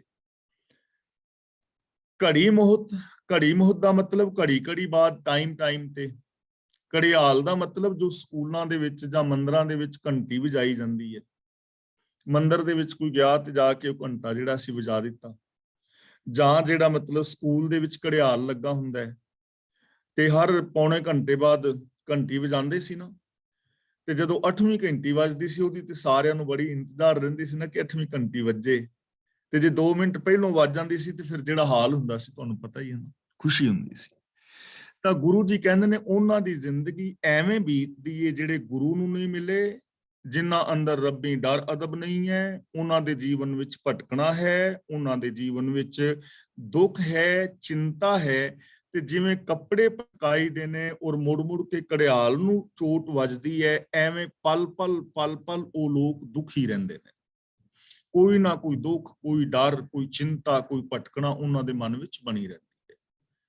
ਨਾਨਕ ਸੱਚੇ ਨਾਮ ਬਿਨ ਸਿਰੋਂ ਨਾ ਚੁੱਕੈ ਜੰਜਾਲ। ਜੰਜਾਲ ਦਾ ਮਤਲਬ ਝੰਬੇਲਾ, ਚਿੰਤਾ, ਡਰ, ਸਹਿਮ। ਸੱਚੇ ਨਾਮ ਬਿਨ ਦਾ ਮਤਲਬ ਰੱਬੀ ਰਜਾ ਔਰ ਰੱਬੀ ਸਿਫਤ ਸਲਾਹ, ਕਿ ਜੋ ਰੱਬੀ ਸਿਫਤ ਸਲਾਹ ਹੈ, ਰੱਬੀ ਹੁਕਮ ਹੈ, ਰੱਬੀ ਹੁਕਮ ਵਿੱਚ ਤੁਰਨ ਤੋਂ ਬਿਨਾ ਸਿਰ ਤੋਂ ਕਦੇ ਵੀ ਇਹ ਸੰਸੇ ਉਤਰਦੇ ਨਹੀਂ। ਰੱਬੀ ਸਿਫਤ ਸਲਾਹ ਤੋਂ ਬਿਨਾ ਇਹ ਸੰਸੇ ਚਿੰਤਾਵਾਂ ਕਦੇ ਵੀ ਨਹੀਂ ਖਤਮ ਹੁੰਦੀਆਂ, ਕਿਉਂਕਿ ਹਰ ਚੀਜ਼ ਸਿਸਟਮ ਦੇ ਵਿੱਚ ਹੈ। ਜੇ ਸਿਸਟਮ ਦੇ ਵਿੱਚ ਨਹੀਂ ਕਰੋਗੇ ਤਾਂ ਡਰ ਖਤਰਾ ਤਾਂ ਬਣਿਆ ਰਹੇਗਾ, ਉਹਦਾ ਰਿਜ਼ਲਟ ਤਾਂ ਗਲਤ ਨਿਕਲੇਗਾ ਹੀ ਨਿਕਲੇਗਾ। ਜੇ ਬੰਦਾ ਸਤ ਸੰਤੋਖ ਦਇਆ ਧਰਮ ਧੀਰਜ ਗਿਆਨ ਵੈਰਾਗ ਨਿਮਾਨਤਾ ਸੇਵਾ ਸਿਮਰਨ ਪ੍ਰੇਮ ਦੇ ਨਾਲ ਨਹੀਂ ਜੁੜੇਗਾ ਤਾਂ ਉਹਦੇ ਦਿਮਾਗ ਦੇ ਵਿੱਚ ਤਾਂ ਚਿੰਤਾਵਾਂ ਫਿਕਰ ਡਰ ਸੰਸੇ ਪੈ ਹੀ ਰਹਿਣਗੇ। ਤਾਂ ਇਸ ਲਈ ਗੁਰੂ ਜੀ ਸਮਝਾ ਰਹੇ ਨੇ ਕਿ ਪਿਆਰਿਓ, ਜਿੰਨੇ ਵੀ ਇਹ ਵਿਕਾਰਾਂ ਦੇ ਜੰਜਾਲ ਨੇ, ਆਤਮਿਕ ਮੌਤ ਦਾ ਫੰਦਾ ਹੈ, ਦੁੱਖ ਨੇ ਜਾਂ ਚਿੰਤਾਵਾਂ ਨੇ, ਇਹ ਰੱਬੀ ਗੁਣਾਂ ਦੇ ਧਾਰਨੀ ਹੋਣ ਤੋਂ ਬਿਨਾਂ ਨਹੀਂ ਲੈਂਦੀਆਂ। ਇਹ ਜੰਜਾਲ ਨਹੀਂ ਉਤਰਦੇ, ਇਹ ਸਹਿਮ ਦੂਰ ਨਹੀਂ ਹੁੰਦੇ। ਮਹਿਲਾ ਤੀਜਾ। ਤ੍ਰਿਭਵਨ ਢੂੰਢੀ ਸੱਜਣਾ ਹਉਮੈ ਬੁਰੀ ਜਗਤ। ਸੱਜਣਾ ਦਾ ਮਤਲਬ ਹੈ ਸੱਜਣ, ਹੈ ਮਿੱਤਰ, ਹੈ ਵੀਰ ਭੈਣ। ਜਗਤ ਦਾ ਮਤਲਬ ਜਗਤ ਵਿੱਚ। ਹਉਮੈ ਦਾ ਮਤਲਬ ਈਗੋ, ਹੰਕਾਰ। ਬੁਰੀ ਦਾ ਮਤਲਬ ਭੈੜੀ, ਚੰਦਰੀ। ਕਿ ਹੈ ਮੇਰੇ ਸੱਜਣ, ਹੈ ਮੇਰੇ ਮਿੱਤਰ, ਮੈਂ ਤਿੰਨਾਂ ਭਵਨਾਂ ਵਿੱਚ ਮਤਲਬ ਸਾਰੇ ਸੰਸਾਰ ਵਿੱਚ ਭਾਲ ਵੇਖਿਆ ਹੈ, ਢੂੰਡ ਵੇਖਿਆ ਹੈ, ਖੋਜ ਕਰਕੇ ਵੇਖ ਲਿਆ ਹੈ, ਅਜਮਾ ਲਿਆ ਹੈ, ਪਰਖ ਲਿਆ ਹੈ, ਚੰਗੀ ਤਰ੍ਹਾਂ ਮੈਂ ਇਸ ਚੀਜ਼ ਨੂੰ ਸਮਝ ਲਿਆ ਹੈ ਔਰ ਮੈਂ ਤੱਤ ਕੱਢਿਆ ਹੈ। ਸਾਰੇ ਜਗਤ ਵਿੱਚ ਢੂੰਡ ਕੇ, ਸਮਝ ਕੇ, ਐਕਸਪੀਰੀਅੰਸ ਕਰਕੇ, ਤਜਰਬਾ ਕਰਕੇ ਵੇਖਿਆ ਹੈ ਹਉਮੈ ਬੁਰੀ ਜਗਤ, ਕਿ ਜਿਹੜੀ ਹਉਮੈ ਹੈ ਇਸ ਜਗਤ ਦੇ ਅੰਦਰ ਬੜੀ ਚੰਦਰੀ ਬਲਾ ਹੈ, ਬੜੀ ਬੁਰੀ ਚੀਜ਼ ਹੈ, ਜਿਹੜੀ ਸਾਰਿਆਂ ਨੂੰ ਆਮ ਕਰਕੇ ਚੰਬੜੀ ਹੋਈ ਹੈ। ਹਉਮੈ ਦਾ ਮਤਲਬ ਕਿ ਮੈਂ ਹੀ ਹਾਂ। ਹਉਮੈ ਦਾ ਮਤਲਬ ਆਪਣੀ ਵੱਖਰੀ ਹੋਂਦ, ਰੱਬ ਤੋਂ ਵਖੇਵਾਂ ਕਿ ਮੈਂ ਰੱਬ ਤੋਂ ਵੱਖਰਾ। ਹਉਮੈ ਦੇ ਦੋ ਵਿੰਗੜੇ ਹੋਏ ਰੂਪ ਨੇ, ਇਹ ਆਪਾਂ ਬਹੁਤ ਵਾਰ ਵਿਚਾਰ ਚੁੱਕੇ ਹਾਂ। ਇੱਕ ਇਨਫੀਰੀਓਰਿਟੀ ਕੰਪਲੈਕਸ ਔਰ ਇੱਕ ਸੁਪਰੀਓਰਿਟੀ ਕੰਪਲੈਕਸ। ਇਹ ਹਉਮੈ ਦੇ ਹੀ ਵਿੰਗੜੇ ਹੋਏ ਰੂਪ ਨੇ। ਇੱਕ ਬੰਦਾ ਉਹ ਹੈ ਜੋ ਇਹ ਕਹਿ ਰਿਹਾ ਹੈ ਕਿ ਜੋ ਕੁਛ ਹਾਂ ਮੈਂ ਹੀ ਹਾਂ, ਬਾਕੀ ਸਾਰੇ ਮੇਰੇ ਤੋਂ ਥੱਲੇ ਹੀ ਹੋਣੇ ਚਾਹੀਦੇ ਨੇ। ਹੰਕਾਰੀ ਮਨੁੱਖ ਦੂਜਿਆਂ ਦੀਆਂ ਭਾਵਨਾਵਾਂ ਦੀ ਕਦਰ ਨਹੀਂ ਕਰਦਾ। ਹੰਕਾਰੀ ਮਨੁੱਖ ਕਦੇ ਵੀ ਆਪਣੇ ਆਪ ਨੂੰ ਗਲਤ ਨਹੀਂ ਕਹਿੰਦਾ, ਉਹ ਦੂਜਿਆਂ ਨੂੰ ਹੀ ਗਲਤ ਸਾਬਤ ਕਰਦਾ ਹੈ। ਹੰਕਾਰੀ ਮਨੁੱਖ ਦੀ ਤਾਲਮੇਲ ਆਪਣੇ ਪਰਿਵਾਰ ਨਾਲ ਵੀ ਨਹੀਂ ਬਹਿੰਦਾ, ਸਮਾਜ ਨਾਲ ਵੀ ਨਹੀਂ ਬਹਿੰਦਾ, ਗੁਰੂ ਔਰ ਰੱਬ ਦੇ ਨਾਲ ਤੇ ਉਹਦਾ ਬਣਨ ਦਾ ਮਤਲਬ ਹੀ ਨਹੀਂ, ਕਿਉਂਕਿ ਹਉਮੈ ਨਾਵੇਂ ਨਾਲ ਵਿਰੋਧ ਹੈ, ਦੋਏ ਨਾ ਵਸੇ ਇੱਕ ਥਾਂ। ਤਾਂ ਐਸਾ ਇਨਸਾਨ ਜਿਹੜਾ ਹੈ ਉਹਦੇ ਜੀਵਨ ਵਿੱਚ ਸ਼ਾਂਤੀ ਨਹੀਂ ਆਏਗੀ, ਜਿਸ ਦੇ ਅੰਦਰ ਸੁਪਰੀਓਰਿਟੀ ਕੰਪਲੈਕਸ ਹੈ। ਤੇ ਜਿਹਦੇ ਅੰਦਰ ਇਨਫੀਰੀਓਰਿਟੀ ਕੰਪਲੈਕਸ ਹੈ, ਨੈਗੇਟਿਵਿਟੀ ਹੈ, ਨਿਰਾਸ਼ਾਵਾਦੀ ਜੋ ਹੈ ਕਿ ਮੈਂ ਕੁਝ ਵੀ ਨਹੀਂ ਹਾਂ, ਮੈਂ ਕਾਮਯਾਬ ਨਹੀਂ ਹੋ ਸਕਦਾ, ਮੈਨੂੰ ਲੋਕ ਬੁਰਾ ਸਮਝਦੇ ਨੇ, ਐਸਾ ਬੰਦਾ ਵੀ ਕਾਮਯਾਬ ਨਹੀਂ ਹੋ ਸਕਦਾ। ਦੋਵੇਂ ਚੀਜ਼ਾਂ ਹੀ ਬੁਰੀਆਂ ਨੇ। ਤਾਂ ਗੁਰੂ ਪਾਤਸ਼ਾਹ ਜੀ ਕਹਿੰਦੇ ਨੇ, ਮੈਂ ਇਸ ਸੰਸਾਰ ਵਿੱਚ ਸੱਜਣਾ ਢੂੰਡ ਕੇ ਵੇਖਿਆ ਹੈ ਕਿ ਹਉਮੈ ਬਹੁਤ ਬੁਰੀ ਚੀਜ਼ ਹੈ, ਇਹਦੇ ਤੋਂ ਬਚਣਾ ਚਾਹੀਦਾ ਹੈ। ਨਾ ਚੁਰ ਹੀੜੇ ਸੱਚ ਚੋ, ਨਾਨਕ ਸੱਚੋ ਸੱਚ। ਹੀੜੇ ਦਾ ਮਤਲਬ ਹੈ ਦਿਲ, ਹੈ ਮੇਰੇ ਮਨ। ਝੁਰ ਦਾ ਮਤਲਬ ਝੂਰ, ਚਿੰਤਾ ਨਾ ਕਰ। ਹੁਣ ਬੰਦਾ ਝੂਰਦਾ ਹੈ ਨਾ, ਚਿੰਤਾ ਕਰਦਾ ਹੈ ਕਿ ਹੁਣ ਮੈਂ ਕਰਾਂ ਕੀ। ਬੰਦੇ ਨੂੰ ਸਮਝ ਨਹੀਂ ਆਉਂਦੀ ਕਈ ਵਾਰ ਕਿ ਮੈਂ ਹੁਣ ਇਹਨਾਂ ਮੁਸੀਬਤਾਂ ਚੋਂ, ਦੁੱਖਾਂ ਚੋਂ, ਚਿੰਤਾਵਾਂ ਚੋਂ ਕਿਵੇਂ ਨਿਕਲਾਂ, ਕਿਹੜਾ ਐਸਾ ਰਾਸਤਾ ਹੈ। ਬੰਦਾ ਝੂਰਦਾ ਹੈ, ਬੰਦਾ ਫਿਰ ਬੀਤ ਗਏ ਸਮੇਂ ਤੇ ਪਛਤਾਉਂਦਾ ਹੈ। ਤਾਂ ਗੁਰੂ ਪਾਤਸ਼ਾਹ ਜੀ ਕਹਿੰਦੇ ਨੇ, ਹੇ ਨਾਨਕ, ਇਸ ਹਉਮੈ ਤੋਂ ਘਬਰਾ ਕੇ ਚਿੰਤਾ ਨਾ ਕਰ, ਝੂਰ ਨਾ। ਸੱਚ ਚੋ, ਚੋ ਦਾ ਮਤਲਬ ਉਚਾਰ, ਸੱਚ ਬੋਲ ਤੂੰ, ਸੱਚ ਦੇ ਨਾਲ ਜੁੜ। ਨਾਨਕ ਸੱਚੋ ਸੱਚ। ਸੱਚੋ ਸੱਚ ਦਾ ਮਤਲਬ ਜੋ ਹਮੇਸ਼ਾ ਥਿਰ ਰਹਿਣ ਵਾਲਾ ਹੈ, ਉਸ ਸੱਚ ਦੀ ਤੂੰ ਸਿਫਤ ਸਲਾਹ ਕਰ। ਸदैਵੀਂ ਥਿਰ ਪ੍ਰਭੂ ਦੇ ਨਾਲ ਤੂੰ ਜੁੜ, ਉਹਦੇ ਗੁਣਾਂ ਦਾ ਧਾਰਨੀ ਹੋ, ਤਾਂ ਤੂੰ ਇਸ ਹਉਮੈ ਦੇ ਵਿੱਚੋਂ ਨਿਕਲ ਸਕਦਾ ਹੈ। ਜੇ ਤੂੰ ਸੱਚ ਦੇ ਨਾਲ ਜੁੜ ਜਾਏ, ਜੇ ਤੂੰ ਅਸਲੀਅਤ ਨੂੰ ਸਮਝ ਲੈ ਔਰ ਸੱਚ ਨੂੰ ਮਨ, ਬਚਨ, ਕਰਮ ਕਰਕੇ ਅਪਣਾ ਲੈ, ਤਾਂ ਫਿਰ ਤੂੰ ਇਸ ਹਉਮੈ ਤੋਂ ਤੇ ਹਉਮੈ ਤੋਂ ਪੈਦਾ ਹੋਏ ਰੋਗਾਂ ਤੋਂ ਬਚ ਸਕਦਾ ਹੈ। ਸੱਚ ਸਭ ਨਾ ਹੋਏ ਦਾਰੂ, ਪਾਪ ਕੱਢੇ ਤੋਏ। ਹੁਣ ਇੱਕ ਬੰਦਾ ਹਉਮੈ ਕਰ ਰਿਹਾ ਹੈ ਕਿ ਮੈਂ ਕੁਝ ਹੁਕਮ ਤੋਂ ਉਲਟ ਕਰ ਸਕਦਾ ਹਾਂ, ਪਰ ਜੇ ਉਸ ਨੂੰ ਸੱਚ ਦੀ ਸਮਝ ਆ ਜਾਏ ਤਾਂ ਬੰਦਾ ਭੁੱਲ ਕੇ ਵੀ ਇਹ ਨਹੀਂ ਕਹੇਗਾ ਕਿ ਮੈਂ ਹੁਕਮ ਤੋਂ ਉਲਟ ਕੁਝ ਕਰ ਸਕਦਾ, ਕਿਉਂਕਿ ਕਰ ਹੀ ਨਹੀਂ ਨਾ ਸਕੇਗਾ। ਇਸ ਲਈ ਗੱਲ ਸੱਚ ਨੂੰ ਸਮਝਣ ਦੀ ਹੈ। ਜਦੋਂ ਬੰਦੇ ਨੂੰ ਕਾਮਨ ਸੈਂਸ ਮਿਲੇਗੀ, ਇਹ ਬੰਦਾ ਸੱਚ ਨੂੰ ਸਮਝੇਗਾ, ਤਾਂ ਸਾਡੇ ਜਿਹੜੇ ਆਪਸੀ ਵਾਦ ਵਿਵਾਦ ਨੇ ਉਹ ਵੀ ਖਤਮ ਹੋ ਜਾਣਗੇ। ਇਸ ਲਈ ਗੁਰੂ ਜੀ ਕਹਿੰਦੇ ਨੇ, ਝੂਰ ਨਾ ਬਹਿ ਕੇ, ਚਿੰਤਾ ਦੇ ਵਿੱਚ ਨਾ ਪਿਆ ਰਹੋ, ਸਗੋਂ ਸੱਚੋ ਸੱਚ ਦੇ ਨਾਲ ਜੁੜ, ਜੋ ਸदैਵੀ ਸੱਚ ਹੈ। ਰੱਬੀ ਰਜਾ ਵਿੱਚ ਤੁਰ, ਰੱਬੀ ਗੁਣਾਂ ਨੂੰ ਗਾ, ਤੂੰ ਇਹਦੇ ਤੋਂ ਬਾਹਰ ਆ ਸਕਦਾ ਹੈ। ਪੌੜੀ। ਗੁਰਮੁਖ ਆਪੇ ਬਖਸ਼ਿਓਨ ਹਰ ਨਾਮ ਸਮਾਣੇ। ਗੁਰਮੁਖ ਦਾ ਮਤਲਬ ਗੁਰੂ ਦੇ ਜ਼ਰੀਏ, ਜੋ ਗੁਰੂ ਦੀ ਸ਼ਰਨੀ ਪੈਂਦਾ ਹੈ। ਬਖਸ਼ਿਓਨ ਦਾ ਮਤਲਬ ਬਖਸ਼ਿਆ ਹੈ ਪ੍ਰਭੂ ਨੇ। ਹਰ ਨਾਮ ਸਮਾਣੇ ਦਾ ਮਤਲਬ ਹਰੀ ਨਾਮ ਦੇ ਅੰਦਰ ਸਮਾ ਜਾਂਦੇ ਨੇ। ਜੋ ਮਨੁੱਖ ਗੁਰੂ ਦੀ ਸ਼ਰਨ ਪੈਂਦਾ ਹੈ, ਉਹਨੂੰ ਪ੍ਰਭੂ ਨੇ ਬਖਸ਼ਿਆ ਹੈ, ਔਰ ਉਹ ਮਨੁੱਖ ਹਰੀ ਦੇ ਨਾਮ ਦੇ ਅੰਦਰ ਹੀ ਸਮਾ ਗਏ ਨੇ। ਨਾਮ ਦਾ ਮਤਲਬ ਗੁਣ, ਰੱਬੀ ਗੁਣਾਂ ਵਿੱਚ ਹੀ ਉਹ ਸਮਾ ਗਏ, ਉਹ ਰੱਬੀ ਗੁਣਾਂ ਦਾ ਹੀ ਰੂਪ ਹੋ ਗਏ ਨੇ, ਰੱਬ ਦਾ ਹੀ ਰੂਪ ਹੋ ਗਏ। ਕੌਣ ਹੋ ਗਏ ਨੇ? ਜੋ ਗੁਰੂ ਦੇ ਚਰਨਾਂ ਦੀ ਸ਼ਰਨ ਵਿੱਚ ਆਏ ਨੇ, ਉਹ ਰੱਬੀ ਬਖਸ਼ਿਸ਼ ਦੇ ਪਾਤਰ ਬਣੇ ਨੇ, ਔਰ ਉਹ ਰੱਬੀ ਗੁਣਾਂ ਦੇ ਅੰਦਰ ਸਮਾ ਗਏ ਨੇ। ਮੀਨਸ ਕਿ ਜੇ ਅਸੀਂ ਆਪਣੀ ਮੱਤ ਨੂੰ ਛੱਡ ਕੇ ਗੁਰੂ ਦੀ ਮੱਤ ਦੇ ਧਾਰਨੀ ਹੋ ਜਾਈਏ, ਅਸੀਂ ਰੱਬ ਦੇ ਬਖਸ਼ਿਸ਼ ਦੇ ਪਾਤਰ ਬਣ ਜਾਵਾਂਗੇ, ਔਰ ਅਸੀਂ ਰੱਬੀ ਗੁਣਾਂ ਦੇ ਵਿੱਚ ਸਮਾ ਕੇ ਰੱਬ ਦਾ ਹੀ ਰੂਪ ਹੋ ਜਾਵਾਂਗੇ। ਸਾਡੀ ਸੋਚ ਸੱਚ ਅੰਦਰ ਸਮਾ ਜਾਏਗੀ, ਸਾਡੀ ਸੋਚ ਦਇਆ ਅੰਦਰ ਸਮਾ ਜਾਏਗੀ, ਪ੍ਰੇਮ ਅੰਦਰ ਸਮਾ ਜਾਏਗੀ। ਸੋਚ ਹੀ ਵੱਖਰੀ ਨਹੀਂ ਰਹਿਣੀ ਤੇ ਬੰਦਾ ਰੱਬ ਵਰਗਾ ਹੀ ਹੋ ਜਾਏਗਾ। ਕਿਵੇਂ ਹੋਏਗਾ? ਗੁਰੂ ਦੱਸੇ ਰਾਹਾਂ ਤੇ ਚੱਲ ਕੇ। ਆਪੇ ਭਗਤੀ ਲਾਇਓਨ ਗੁਰ ਸ਼ਬਦ ਨਿਸਾਣੇ। ਗੁਰ ਸ਼ਬਦ ਨਿਸਾਣੇ, ਨਿਸ਼ਾਨੇ ਦਾ ਮਤਲਬ ਗੁਰੂ ਦਾ ਜਿਹੜਾ ਨਿਸ਼ਾਨ ਹੈ, ਗੁਰੂ ਦੀ ਮੋਹਰ ਹੈ। ਗੁਰ ਸ਼ਬਦ ਦਾ ਮਤਲਬ ਗੁਰੂ ਦਾ ਜੋ ਗਿਆਨ ਹੈ, ਗੁਰੂ ਦਾ ਉਪਦੇਸ਼ ਹੈ। ਆਪੇ ਭਗਤੀ ਲਾਇਓ, ਸਤਿਗੁਰ ਦੇ ਸ਼ਬਦ ਦੀ ਰਾਹੀਂ ਰਹਿਮਤ ਕਰਕੇ ਪ੍ਰਭੂ ਨੇ ਆਪ ਹੀ ਗੁਰਮੁਖ ਨੂੰ ਭਗਤੀ ਵਿੱਚ ਲਾਇਆ ਹੈ। यानी जो गुरु दे उपदेश मुताबिक जिंदगी जींदा है ना, ਉਹ ਰੱਬ ਦੀ ਭਗਤੀ ਵਿੱਚ ਲੱਗਦਾ ਹੈ। ਭਗਤੀ ਦਾ ਮਤਲਬ ਰਜ਼ਾ ਪਾਣੇ ਵਿੱਚ ਤੁਰਨਾ, ਭਗਤੀ ਦਾ ਮਤਲਬ ਰੱਬੀ ਗੁਣਾਂ ਦੇ ਧਾਰਨੀ ਹੋਣਾ। ਸਭ ਗੁਣ ਤੇਰੇ ਮੈਂ ਨਾਹੀ ਕੋਏ, ਬਿਨ ਗੁਣ ਕੀਤੇ ਭਗਤ ਨਾ ਹੋਏ। ਤੇ ਨਿਸ਼ਾਨ ਦਾ ਮਤਲਬ ਹੁੰਦਾ ਹੈ ਮੋਹਰ ਲਗਾ ਦੇਣੀ। ਜਿਵੇਂ ਕਿਸੇ ਚੀਜ਼ ਦੀ ਮੋਹਰ ਲੱਗ ਗਈ ਤੇ ਉਹ ਮੋਹਰ ਲੈ ਕੇ ਤੁਸੀਂ ਜਾ ਰਹੇ ਹੋ, ਰਾਹਦਾਰੀ ਤੁਹਾਡੇ ਕੋਲ ਹੈ ਤੇ ਤੁਹਾਨੂੰ ਵੇਖ ਲੈਂਦਾ ਅਗਲਾ ਕਿ ਇਸ ਦੇ ਕੋਲ ਇਹ ਚੀਜ਼ ਲਿਖੀ ਹੋਈ ਹੈ ਤੇ ਇਹ ਸਹੀ ਹੈ, ਇਹ ਗਲਤ ਨਹੀਂ ਹੈ। ਤਾਂ ਗੁਰ ਸ਼ਬਦ ਦੀ ਮੋਹਰ ਲੱਗਣ ਦਾ ਮਤਲਬ ਜਿਨ੍ਹਾਂ ਦੇ ਹਿਰਦੇ ਵਿੱਚ ਗੁਰੂ ਦਾ ਸ਼ਬਦ ਸਮਾ ਗਿਆ, ਉਹ ਫਿਰ ਰੱਬੀ ਗੁਣਾਂ ਦੇ ਵਿੱਚ ਜੁੜ ਜਾਂਦੇ ਨੇ, ਉਹ ਰੱਬੀ ਗੁਣਾਂ ਦੇ ਨਾਲ ਸਮਾ ਜਾਂਦੇ। ਸਨਮੁਖ ਸਦਾ ਸੁਹਣੇ, ਸੱਚੇ ਦਰ ਜਾਣੇ। ਸਨਮੁਖ, ਜੋ ਗੁਰੂ ਦੇ ਸਨਮੁਖ ਹੋਏ ਨੇ, ਉਹਨਾਂ ਨੂੰ ਅੱਖਾਂ ਨੀਵੀਆਂ ਨਹੀਂ ਕਰਨੀਆਂ ਪੈਂਦੀਆਂ। ਹੁਣ ਸਨਮੁਖ ਕੌਣ ਹੈ? ਅਸੀਂ ਇਸ ਚੀਜ਼ ਨੂੰ ਥੋੜਾ ਜਿਹਾ ਸਮਝੀਏ। ਜਿਵੇਂ ਅਸੀਂ ਕਹਿੰਦੇ ਹਾਂ ਕਿ ਫਲਾਂ ਬੰਦਾ ਤਾਂ ਮੂੰਹ ਵਿਖਾਣ ਜੋਗਾ ਨਹੀਂ ਰਿਹਾ।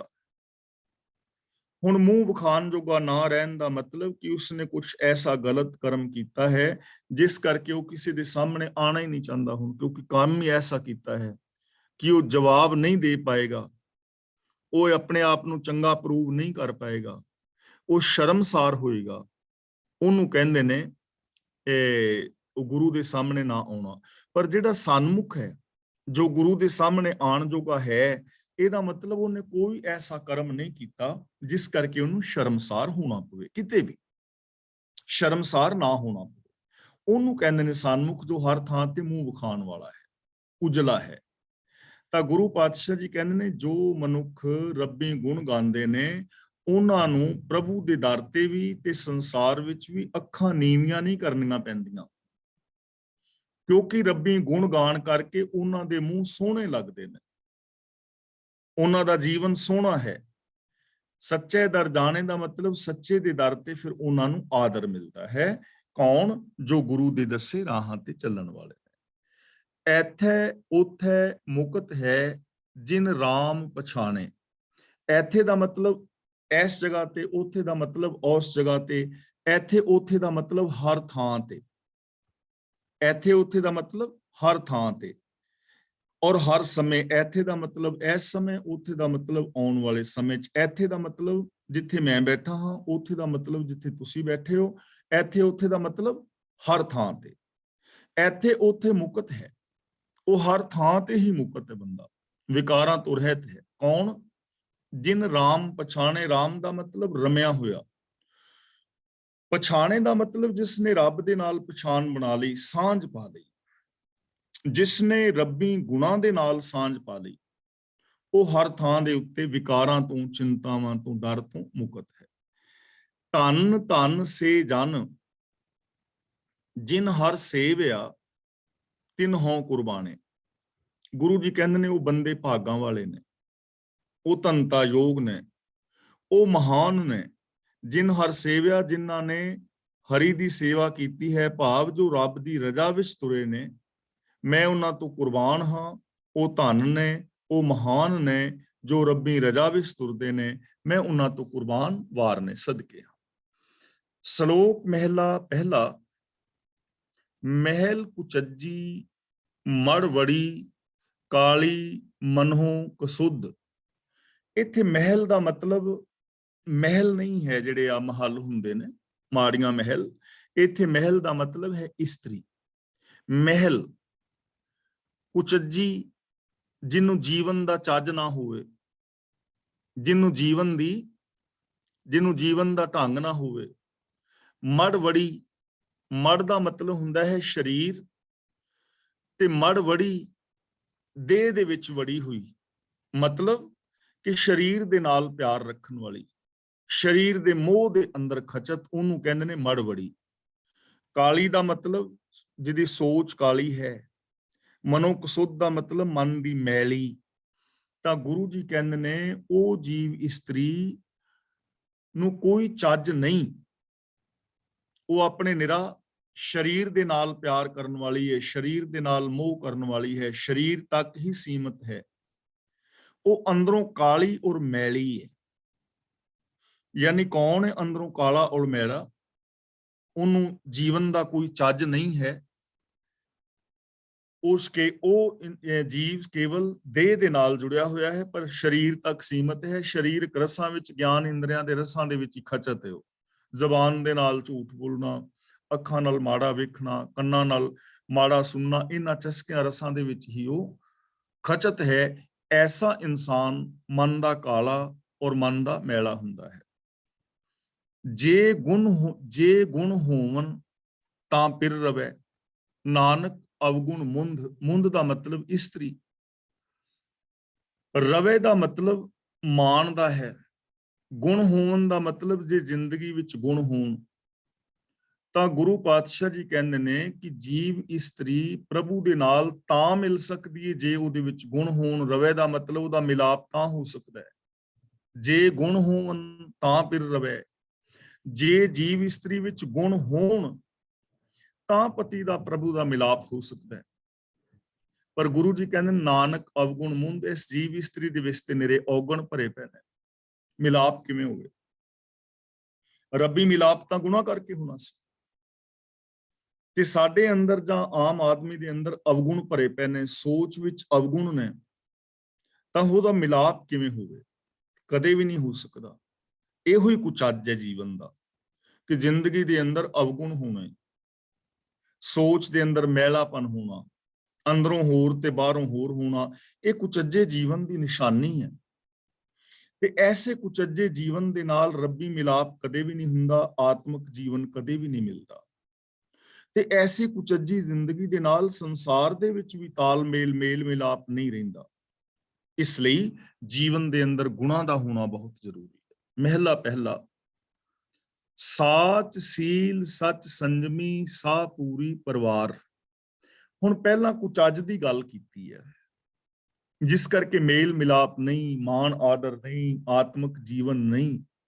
ਹੁਣ ਦੂਜਾ ਜੀਵਨ ਦੱਸਦੇ ਨੇ ਕਿ ਕਿਹੜੀ ਜੀਵ ਇਸਤਰੀ ਚੰਗੀ ਔਰ ਮਹਾਨ ਹੈ। ਸਾਚ ਸ਼ੀਲ ਸੱਚ ਸੰਜਮੀ ਸਾਹ ਪੂਰੀ ਪਰਿਵਾਰ। ਪਰਿਵਾਰ ਦਾ ਮਤਲਬ ਪਰਿਵਾਰ ਵਿੱਚ, ਸਾਚ ਦਾ ਮਤਲਬ ਉੱਚੇ ਆਚਰਨ ਵਾਲੀ, ਸੱਚ ਸੰਜਮੀ ਦਾ ਮਤਲਬ ਸੱਚੀ ਰਹਿਣ ਵਾਲੀ, ਸਾਹ ਪੂਰੀ ਪਰਿਵਾਰ ਦਾ ਮਤਲਬ ਪਰਿਵਾਰ ਵਿੱਚ ਪੂਰੀ ਉਤਰਨ ਵਾਲੀ, ਸਾਹ ਦਾ ਮਤਲਬ ਉਹ ਇਸਤਰੀ।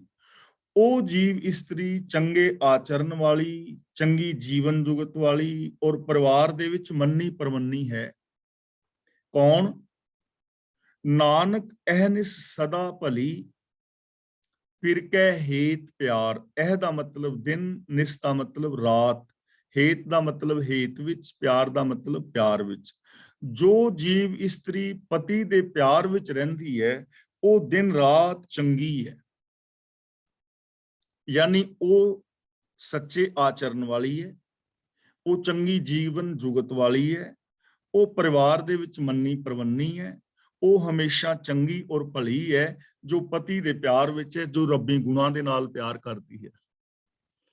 ਜਿਸ ਇਨਸਾਨ ਦਾ ਰੱਬੀ ਗੁਣਾਂ ਦੇ ਨਾਲ ਪਿਆਰ ਹੈ, ਰੱਬੀ ਰਜ਼ਾ ਦੇ ਨਾਲ ਪਿਆਰ ਹੈ, ਉਹਦੇ ਅੰਦਰ ਇਹ ਗੁਣ ਆਟੋਮੈਟਿਕਲੀ ਆ ਜਾਣਗੇ। ਸੱਚ ਵੀ ਬੋਲੇਗਾ, ਉਹਦੇ ਅੰਦਰ ਸ਼ਾਲੀਨਤਾ ਵੀ ਹੋਵੇਗੀ, ਉਹਦੇ ਜੀਵਨ ਵਿੱਚ ਸੰਜਮ ਵੀ ਹੋਵੇਗਾ, ਉਹ ਪਰਿਵਾਰ ਦੇ ਵਿੱਚ ਵੀ ਮਹਾਨ ਹੋਵੇਗਾ, ਉਹ ਹਮੇਸ਼ਾ ਭਲਾ ਹੋਏਗਾ।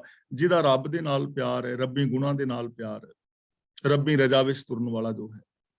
ਪੌੜੀ, ਆਪਣਾ ਆਪ ਪਛਾਣਿਆ ਨਾਮ ਨਿਧਾਨ ਪਾਇਆ। ਜਿਸ ਮਨੁੱਖ ਨੇ ਆਪਣੇ ਆਤਮਿਕ ਜੀਵਨ ਨੂੰ ਪਛਾਣਿਆ ਹੈ, ਪੜਤਾਲਿਆ ਹੈ, ਉਹਨੇ ਨਾਮ ਖਜ਼ਾਨਾ ਪਾ ਲਿਆ ਹੈ, ਆਪਣੇ ਅੰਦਰੋਂ ਪਾ ਲਿਆ। ਜਿਨਨੇ ਆਪਣਾ ਆਪਾ ਪਛਾਣਿਆ ਹੈ, ਉਹਨੇ ਅੰਦਰੋਂ ਗੁਣਾਂ ਦਾ ਖਜ਼ਾਨਾ, ਸੁੱਖਾਂ ਦਾ ਖਜ਼ਾਨਾ ਪਾ ਲਿਆ। ਨਾਮ ਨਿਧਾਨ ਦਾ ਮਤਲਬ ਰੱਬੀ ਗੁਣਾਂ ਦਾ ਖਜ਼ਾਨਾ ਉਹਨੇ ਪਾ ਲਿਆ। ਜਿਨਨੇ ਆਪਣੇ ਆਪ ਨੂੰ ਪਛਾਣਿਆ, ਆਪਣੇ ਆਪ ਨੂੰ ਪਛਾਣਨ ਦਾ ਮਤਲਬ ਜਿਸਨੇ ਆਪਣੇ ਜੀਵਨ ਦੀ ਪੜਚੋਲ ਕੀਤੀ। ਹੁਣ ਆਪਣੇ ਆਪ ਨੂੰ ਪਛਾਣਨ ਬਾਰੇ ਆਪਾਂ ਪਹਿਲਾਂ ਕਈ ਵਾਰ ਵਿਚਾਰ ਕਰ ਚੁੱਕੇ ਹਾਂ, ਪਰ ਕਿਉਂਕਿ ਸ਼ਬਦਾਵਲੀ ਜਦੋਂ ਆਉਂਦੀ ਹੈ ਤੇ ਸਾਡਾ ਫਰਜ਼ ਬਣਦਾ ਹੈ ਕਿਸੇ ਨਾ ਚੀਜ਼ਾਂ ਨੂੰ ਫਿਰ ਵਿਚਾਰੀਏ। ਆਪਣੇ ਆਪ ਨੂੰ ਪਛਾਣਨ ਦਾ ਮੀਨਿੰਗ ਕੀ ਹੈ?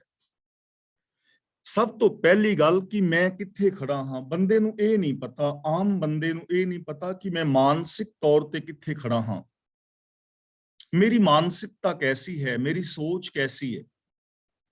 ਬੰਦੇ ਦੇ ਜੀਵਨ ਦਾ ਬਹੁਤ ਵੱਡਾ ਦੁਖਾਂਤ ਹੈ। ਕਿ ਬੰਦੇ ਨੂੰ ਆਪਣੀ ਸੋਚ ਦੇ ਨਹੀਂ ਪਤਾ ਕਿ ਮੈਂ ਕਿੱਥੇ ਹਾਂ, ਮੈਂ ਕਿੱਥੇ ਖੜਾ।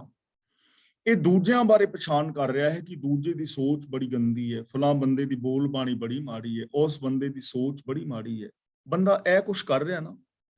ਹੁਣ ਜਿਹੜਾ ਬੰਦਾ ਐਵੇਂ ਕਹਿ ਰਿਹਾ ਹੈ, ਉਹਨੂੰ ਵਿਚਾਰੇ ਨੂੰ ਇਹ ਸਮਝ ਨਹੀਂ ਆ ਰਹੀ ਕਿ ਮੇਰੀ ਸੋਚ ਕਿੰਨੀ ਮਾੜੀ ਹੈ, ਕਿ ਮੈਂ ਸਿਰਫ ਔਗਣ ਹੀ ਵੇਖ ਰਿਹਾ ਵਾਂ, ਮੈਨੂੰ ਗੁਣ ਇਸ ਦੁਨੀਆ ਵਿੱਚ ਦਿਸ ਹੀ ਨਹੀਂ ਰਿਹਾ। ਆਪਣੀ ਸੋਚ ਦਾ ਨਹੀਂ ਨਾ ਪਤਾ ਲੱਗ ਰਿਹਾ। ਕੋਈ ਬੰਦਾ ਸਮੁੰਦਰ ਦੇ ਕਿਨਾਰੇ ਤੇ ਸੀ ਔਰ ਉੱਥੇ ਗੁਲਾਬ ਦੇ ਫੁੱਲ ਖਿੜੇ ਹੋਏ ਸਨ, ਬਹੁਤ ਵਧੀਆ, ਔਰ ਅੰਬਾਂ ਦੇ ਪੇੜ ਦੇ ਉੱਤੇ ਕੋਇਲ ਦੀ ਕੂਹੂ ਕੂਹੂ ਦੀ ਆਵਾਜ਼ ਆ ਰਹੀ ਸੀ, ਔਰ ਸਮੁੰਦਰ ਦੀਆਂ ਲਹਿਰਾਂ ਉੱਠ ਰਹੀਆਂ ਸਨ। ਬਹੁਤ ਸੁਹਾਵਣਾ ਸੀਨ ਸੀ। ਤੇ ਇੱਕ ਬੰਦਾ ਸਮੁੰਦਰ ਦੇ ਇਸ ਨਜ਼ਾਰੇ ਨੂੰ ਤੱਕ ਰਿਹਾ ਸੀ। ਫੁੱਲਾਂ ਵੱਲ ਵੇਖ ਕੇ ਇਹ ਬੰਦਾ ਬੋਲਿਆ ਕਿ ਇਹ ਗੁਲਾਬ ਦੇ ਫੁੱਲੋ, ਜੇ ਤੁਹਾਡੇ ਤੇ ਕੰਡੇ ਨਾ ਹੁੰਦੇ ਤਾਂ ਕਿੰਨਾ ਚੰਗਾ ਹੁੰਦਾ। ਵੀ ਕੰਡੇ ਨਾ ਹੁੰਦੇ, ਜਿਹੜਾ ਗੁਲਾਬ ਦਾ ਫੁੱਲ ਤੋੜਦਾ ਉਹਨੂੰ ਕੰਡੇ ਵੱਜਦੇ ਨੇ। ਕੰਡੇ ਕਿੰਨੇ ਭੈੜੇ ਲੱਗਦੇ ਨੇ ਗੁਲਾਬ ਦੇ ਫੁੱਲਾਂ ਨਾਲ। ਕਾਸ਼ ਕਿ ਗੁਲਾਬ ਦੇ ਫੁੱਲਾਂ ਦੇ ਨਾਲ ਪੇੜ ਦੇ ਉੱਤੇ ਕੰਡੇ ਨਾ ਹੁੰਦੇ, ਕਿੰਨਾ ਚੰਗਾ ਹੁੰਦਾ। ਸਮੁੰਦਰ ਦੀਆਂ ਲਹਿਰਾਂ ਨੂੰ ਵੇਖ ਕੇ ਨਾ ਇਹ ਬੜਾ ਖੁਸ਼ ਹੋਇਆ, ਪਰ ਕਹਿਣ ਲੱਗਾ ਕਿ ਕਾਸ਼ ਕਦੇ ਸਮੁੰਦਰ ਦਾ ਪਾਣੀ ਖਾਰਾ ਨਾ ਹੁੰਦਾ, ਪਾਣੀ ਮਿੱਠਾ ਹੁੰਦਾ, ਕਿੰਨਾ ਚੰਗਾ ਹੁੰਦਾ, ਪਾਣੀ ਮਿੱਠਾ ਹੁੰਦਾ।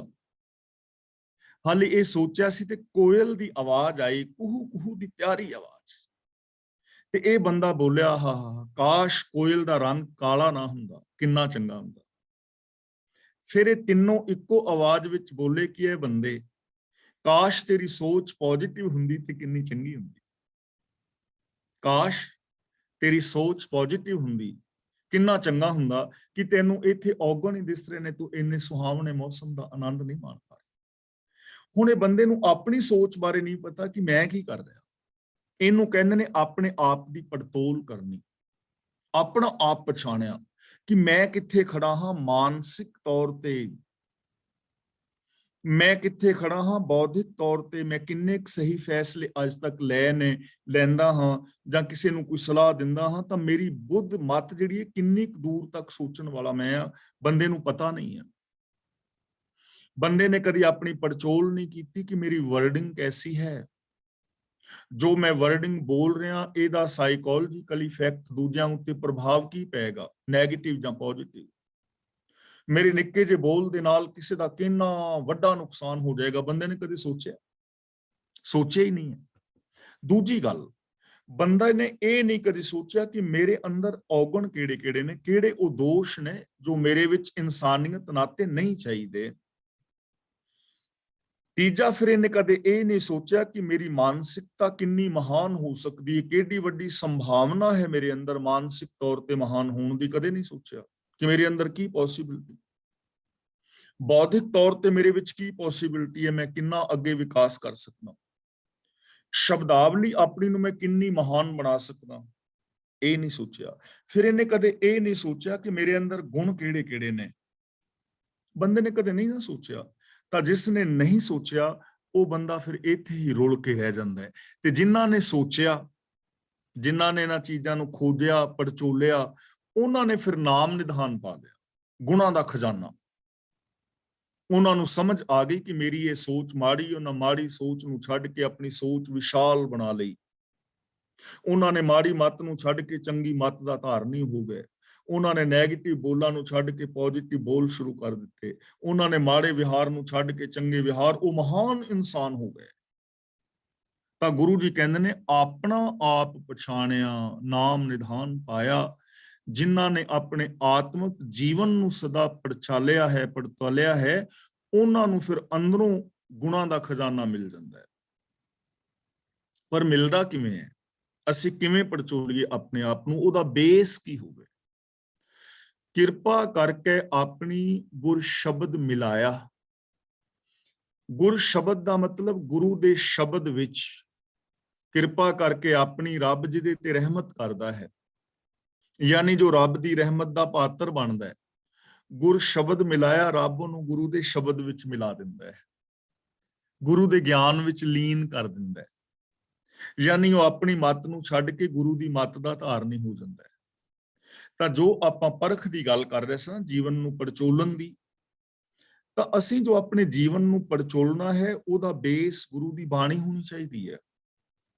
ਯੂਨੀਵਰਸਲ ਟਰੁੱਥ ਦੇ ਬੇਸ ਦੇ ਉੱਤੇ ਅਸਾਂ ਆਪਣੇ ਆਪ ਨੂੰ ਪਰਖਣਾ ਹੈ ਕਿ ਜੋ ਮੇਰੇ ਵਿਚਾਰ ਨੇ ਕਿ ਬ੍ਰਹਿਮੰਡੀ ਸੱਚ ਦੇ ਉੱਤੇ ਪੂਰੇ ਉਤਰਦੇ ਨੇ, ਯੂਨੀਵਰਸਲ ਟਰੁੱਥ ਤੇ ਪੂਰੇ ਉਤਰਦੇ ਨੇ, ਮੇਰੇ ਵਿਚਾਰ ਸਾਇੰਸ ਤੇ ਪੂਰੇ ਉਤਰਦੇ ਨੇ, ਮੇਰੇ ਵਿਚਾਰ ਗੁਰਬਾਣੀ ਤੇ ਪੂਰੇ ਉਤਰਦੇ ਨੇ। ਜੇ ਗੁਰਬਾਣੀ ਤੇ ਪੂਰੇ ਨਹੀਂ ਉਤਰਦੇ, ਇਟ ਮੀਨਸ ਕਿ ਮੇਰੇ ਵਿਚਾਰ ਗਲਤ ਨੇ। ਸਾਡਾ ਪੈਮਾਨਾ ਇਹ ਹੋਣਾ ਚਾਹੀਦਾ ਹੈ। ਗੁਰੂ ਦੇ ਵਿਸ਼ਾਲ ਗਿਆਨ ਰਾਹੀਂ ਆਪਣੇ ਆਪ ਨੂੰ ਪਰਖਣਾ ਹੈ। ਤਾਂ ਜੋ ਰੱਬ ਦੀ ਰਹਿਮਤ ਦੇ ਪਾਤਰ ਬਣਦੇ ਨੇ, ਰੱਬ ਉਹਨਾਂ ਨੂੰ ਗੁਰੂ ਸ਼ਬਦ ਵਿੱਚ ਮਿਲਾ ਦਿੰਦਾ ਹੈ, ਗੁਰੂ ਦੀ ਫਿਲਾਸਫੀ ਦੇ ਅੰਦਰ, ਗੁਰੂ ਦੀ ਸੋਚ ਵਿੱਚ ਉਹ ਆਪਣੀ ਸੋਚ ਨੂੰ ਮਿਲਾ ਦਿੰਦੇ ਨੇ। ਗੁਰ ਕੀ ਬਾਣੀ ਨਿਰਮਲੀ ਹਰ ਰਸ ਪਿਆਇਆ। ਗੁਰ ਕੀ ਬਾਣੀ ਨਿਰਮਲੀ ਦਾ ਮਤਲਬ ਗੁਰੂ ਦੀ ਪਵਿੱਤਰ ਬਾਣੀ ਦੀ ਰਾਹੀਂ ਪ੍ਰਭੂ ਉਹਨੂੰ ਆਪਣੇ ਨਾਮ ਦਾ ਰਸ ਪਿਆਂਦਾ ਹੈ। ਹਰ ਰਸ ਪਿਆਇਆ ਦਾ ਮਤਲਬ ਨਾਮ ਦਾ ਰਸ ਪਿਆਂਦਾ ਹੈ। ਨਾਮ ਦਾ ਮਤਲਬ ਰੱਬੀ ਗੁਣ, ਰੱਬੀ ਗੁਣਾਂ ਦਾ ਆਨੰਦ, ਰੱਬੀ ਰਜਾ ਦਾ ਆਨੰਦ। ਕਿਵੇਂ? ਗੁਰੂ ਦੀ ਨਿਰਮਲ ਬਾਣੀ ਦੀ ਰਾਹੀਂ, ਗੁਰੂ ਦੇ ਨਿਰਮਲ ਗਿਆਨ ਦੀ ਰਾਹੀਂ।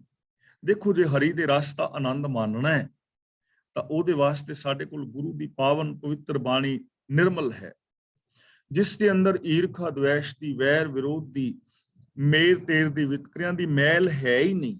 ਜਿੱਥੇ ਏਕ ਪਿਤਾ ਏਕਸ ਕੇ ਹਮ ਬਾਰਿਕ ਦੀ ਗੱਲ ਹੈ, ਜਿੱਥੇ ਹੁਕਮ ਰਜ਼ਾਈ ਚੱਲਣ ਦੀ ਗੱਲ ਹੈ, ਜਿੱਥੇ ਸਭ ਮੈਂ ਜੋਤ ਜੋਤ ਹੈ ਸੋਈ ਦੀ ਗੱਲ ਹੈ, ਜਿੱਥੇ ਏਕ ਪਿਤਾ ਏਕਸ ਕੇ ਹਮ ਬਾਰਿਕ ਦੀ ਗੱਲ ਹੈ, ਜਿੱਥੇ ਅਵਲ ਅੱਲਾ ਨੂਰ ਪਾਇਆ ਕੁਦਰਤ ਕੇ ਹਮ ਬੰਦੇ ਦਾ ਬਚਨ ਹੋ ਰਹੇ ਨੇ। ਇਸ ਪਾਵਨ ਬਾਣੀ ਰਾਹੀਂ ਹਰੀ ਦੇ ਗੁਣਾਂ ਦੇ ਰਸ ਨੂੰ ਚਖਿਆ ਜਾ ਸਕਦਾ ਹੈ। ਹਰ ਰਸ ਜਿਨਨੀ ਚਾਖਿਆ, ਅਨਰਸ ਠਾਕ ਰਹਾਇਆ। ਠਾਕ ਦਾ ਮਤਲਬ ਰੋਕ ਕੇ, ਅਨਰਸ ਦਾ ਮਤਲਬ ਜਿਹੜੇ ਆ ਹੋਰ ਕਾਮ ਕ੍ਰੋਧ ਆਦਿਕ ਦੇ ਚਸਕੇ ਨੇ।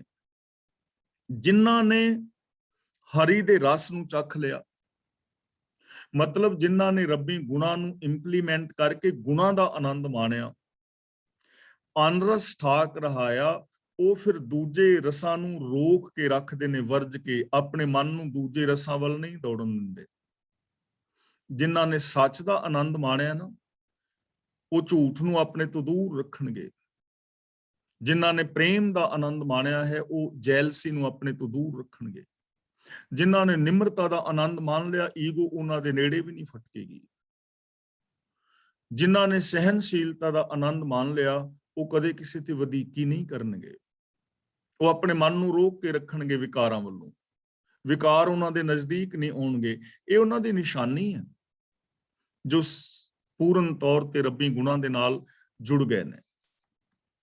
ਹਰ ਰਸ ਪੀ ਸਦਾ ਤ੍ਰਿਪਤ ਪਏ, ਫਿਰ ਤ੍ਰਿਸ਼ਨਾ ਭੁੱਖ ਗਵਾਇਆ।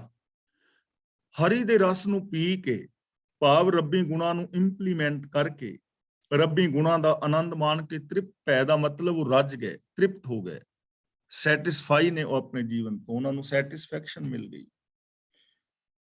ਤੇ ਫਿਰ ਉਹਨਾਂ ਨੇ ਤ੍ਰਿਸ਼ਨਾ ਔਰ ਭੁੱਖ ਨੂੰ ਨਾਸ ਕਰ ਲਿਆ। ਉਹਨਾਂ ਨੂੰ ਵਿਕਾਰਾਂ ਦੀ ਭੁੱਖ ਨਹੀਂ ਹੈ, ਉਹਨਾਂ ਦੇ ਅੰਦਰ ਫਿਰ ਹੁਣ ਤ੍ਰਿਸ਼ਨਾ ਨਹੀਂ ਹੈ, ਉਹਨਾਂ ਦੇ ਜੀਵਨ ਦੇ ਅੰਦਰ ਸੰਤੋਖ ਹੈ।